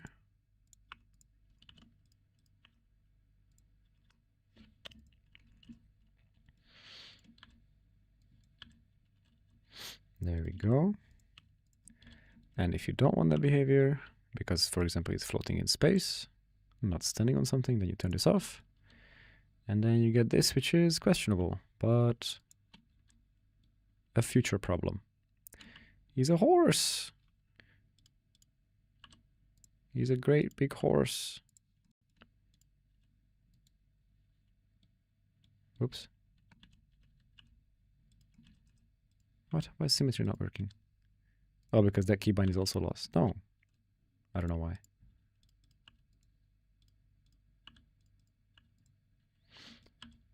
Look at our beautiful steed. He's always, you know, the wrong way up. You want to see him gallop? It's fantastic.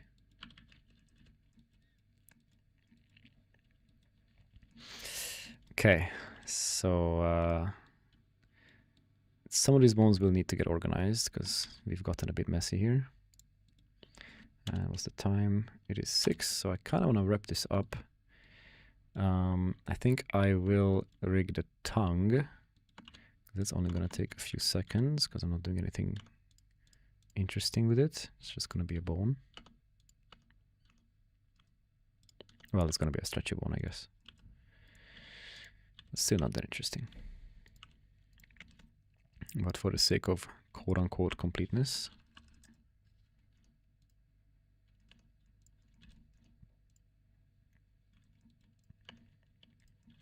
tongue bone goes there, it's parented to the head.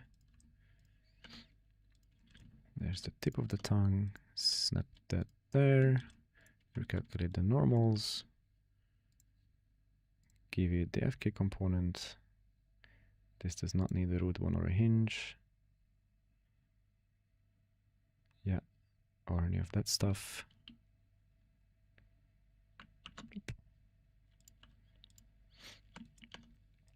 And then armature modifier in the middle, deformed by hello. That guy, vertex group def tongue, assign the whole thing, parent the object to the thing. Looks good. I also, whoa, I haven't parented any of the objects. What? Or I did, but it got moved by the pipeline because I need to claim this ownership. Yeah, this yellow line, I mean, for the moment, for the sake of a quick test, we can convert this to a mesh and put a surface deform targeting the body. Whoops.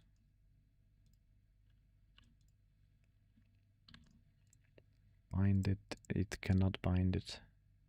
Has edges with more than 2 polygons. What?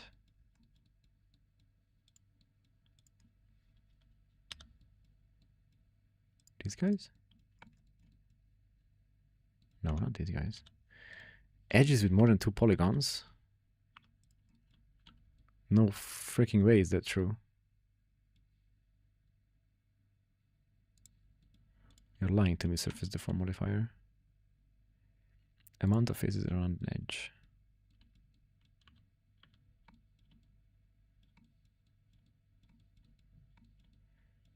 Oh wait, the eyes?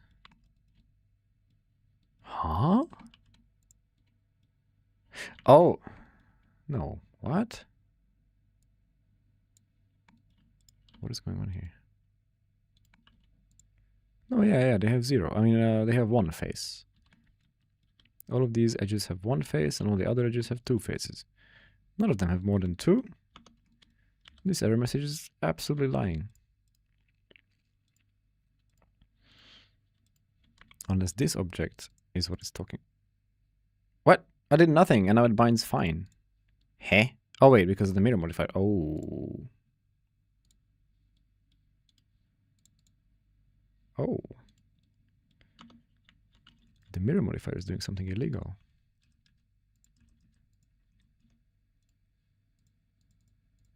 What?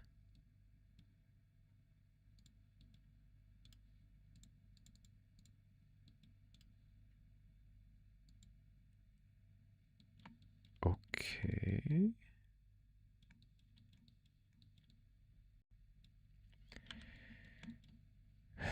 Where is the mirror modifier doing illegal things?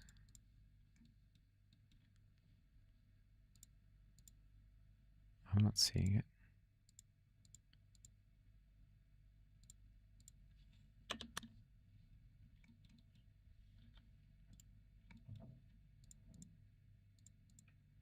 Target has edges with more than 2 polygons.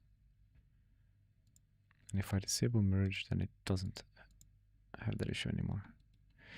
Well, that's weird. But something to figure out later. The mirror modifier should not result in that error. In a perfect world, of course.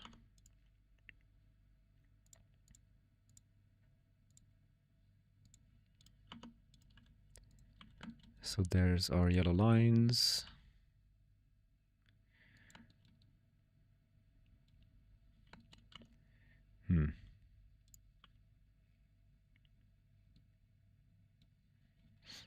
And what if I disable simplify for a sec? Yeah, this... Ooh. Ideally, the yellow line would like stay nice and tidy. But this way, it's pretty wonky. Like, this is not a nice curve, is it? So that's going to be a challenge, and that's why the mesh is a curve, because hopefully the curve will allow us to handle it in some nice way with geonodes. But just gluing it to the mesh doesn't seem sufficient, at least not right now, maybe later. For now, it's pretty weird that the mirror modifier blocks the surface deform modifier. That's very annoying. But a problem for the future.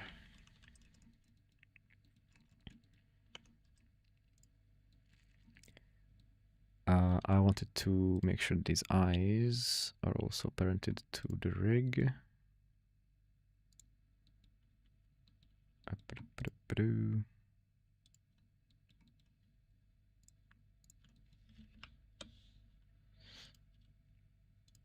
And this guy also. And do I own the parenting of the eyes? Yes. So now, in theory, if I sync, everything still works. Yes, except for the things that I haven't done yet. Oh dear.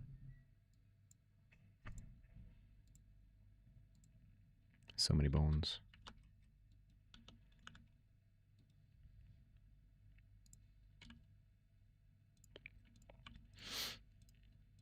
And I guess I forgot to claim the parenting of the tongue, yeah. So claim it, parent it, sync again. And everything except for the eyelids and the yellow line. I'll parent it to this guy, also in pose mode. Scaling is not gonna work. Ooh. Well, the neck I did not expect. That's annoying. But don't scale it in pose mode. Just don't do it. More problems for the future. This property works. Oh. That's another little problem there. If these bones are perfectly aligned with where they should be, with each other, then this toggle shouldn't do anything. So we want to fix that.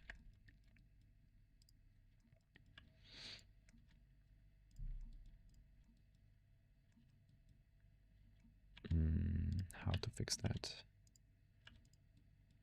Probably something like this. Does it fix it? Nope.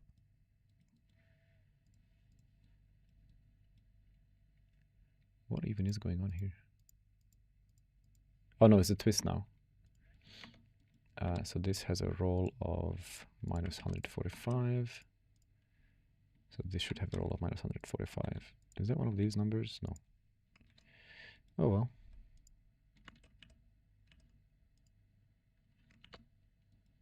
But if it does match, then it should be good.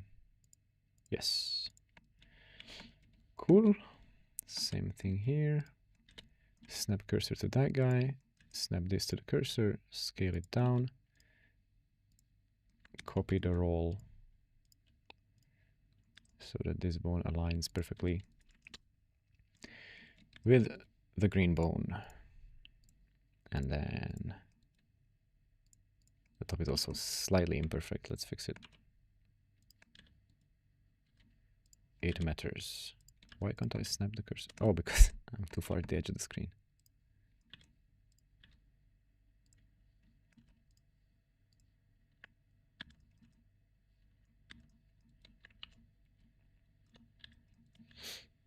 Okay, so toggling IK legs doesn't mess up the positions. The IK spine should probably be enabled by default, but whatever. Oh, how does it behave if IK spine is off? Oh, wait, oh dear. That also shouldn't be happening, but whatever. So the FK spine is kind of lame. Not that impressive.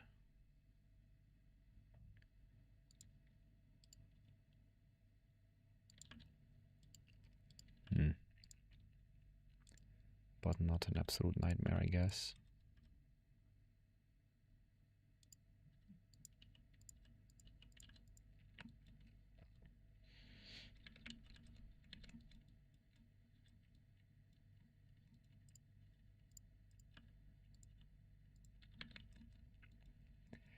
I mean, we wanted a start. This is a start.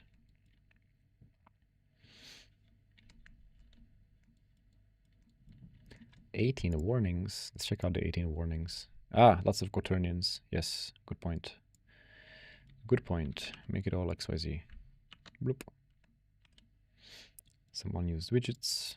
Not sure why. And legs IK is an unused collection, but we will actually use that collection for all of these guys.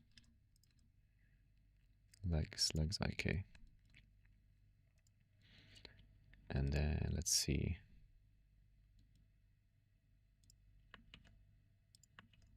These guys. Yeah. Those guys will just be legs, I guess.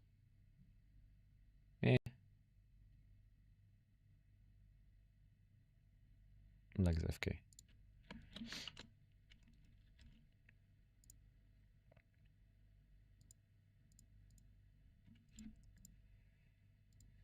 want to hide these root bones away. Do I put them in the rigging collection? Maybe. Face main is kind of fair, I guess. FK controls for the tail. Interesting.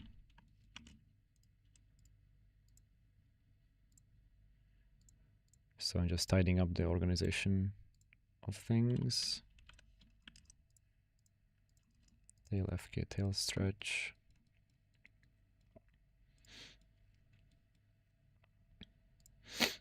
And then let's say that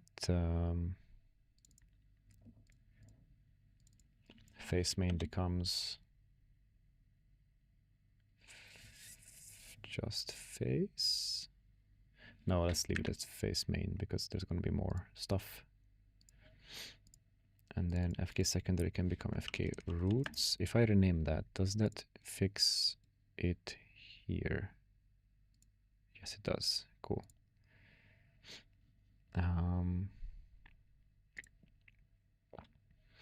And that can go into rigging. This should become empty. This should become empty. What is in IK controls? The spine. That is a mistake as well. Spine IK secondary, spine IK controls.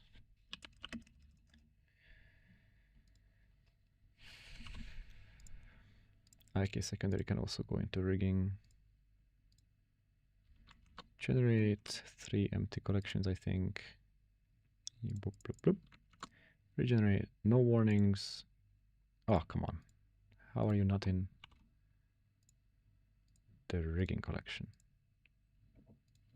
Regenerate. And then rigging is off. I'm going to turn off tail stretch. I'm going to turn off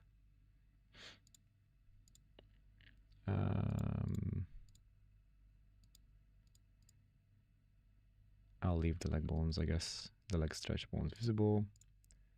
I'll turn off spine stretch. And I'll set the IK spine enabled by default manually for now.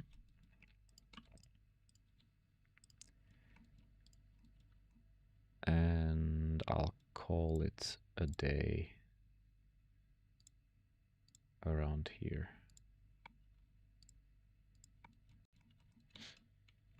So we save this. We hit sync. Alright, the stupid eyelids in the thing. I should hide these somehow. Oh, and I forgot about the widget collection. Let's slap that in there. Critter dash rigging dash widgets. Sync again. Demeter can stay outside of the collection, that's fine. Let's make sure the publish has everything working as well, except for the things that shouldn't be working. Cool. And then let's see if I can commit this to our SVN. If my SVN add-on decides to work.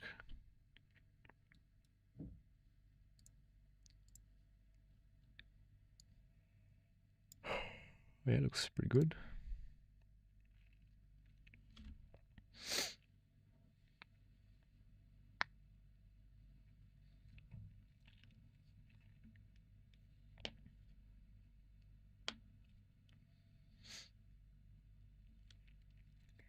So multiple people asking if I will stream more of this character, and the thing is, maybe, like, I think I wouldn't mind rigging the face because it's not going to be that different from a human. I mean, it will be okay. I don't know. Yeah, I might stream again tomorrow, but I didn't want to commit to like a whole week of streaming because it can be a bit exhausting, and I also don't want to make promises. For a Monday, it was less stressful to make promises. Because yeah, now I don't know if the guys will need me to work on something else tomorrow, or whatever. But if not, then I will probably continue tomorrow with the face. So yeah, just keep an eye out. It's hard to plan things. let me commit this. Oh. Critter body except line. Like I would need to ask Simon for his geonode setup for deforming the line as a curve, and then see if I can maybe build on top of that. Body rig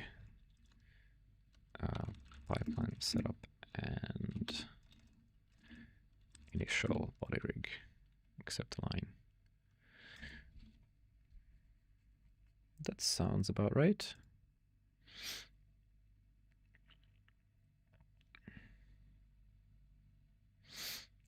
Blender chat saved me when I needed a developer to revert my commit when I nuked my first PR by accident. Good job. But I'm glad if you managed to find help. Okay, I think I am done for today. That is, at least that feels like an appropriate time to call it. Yeah, thank you guys for tuning in. I don't know if that was useful or interesting, but it was definitely something. Yeah, that's about it. Have a nice day. I might be here tomorrow, but I don't want to make promises. Okay, bye.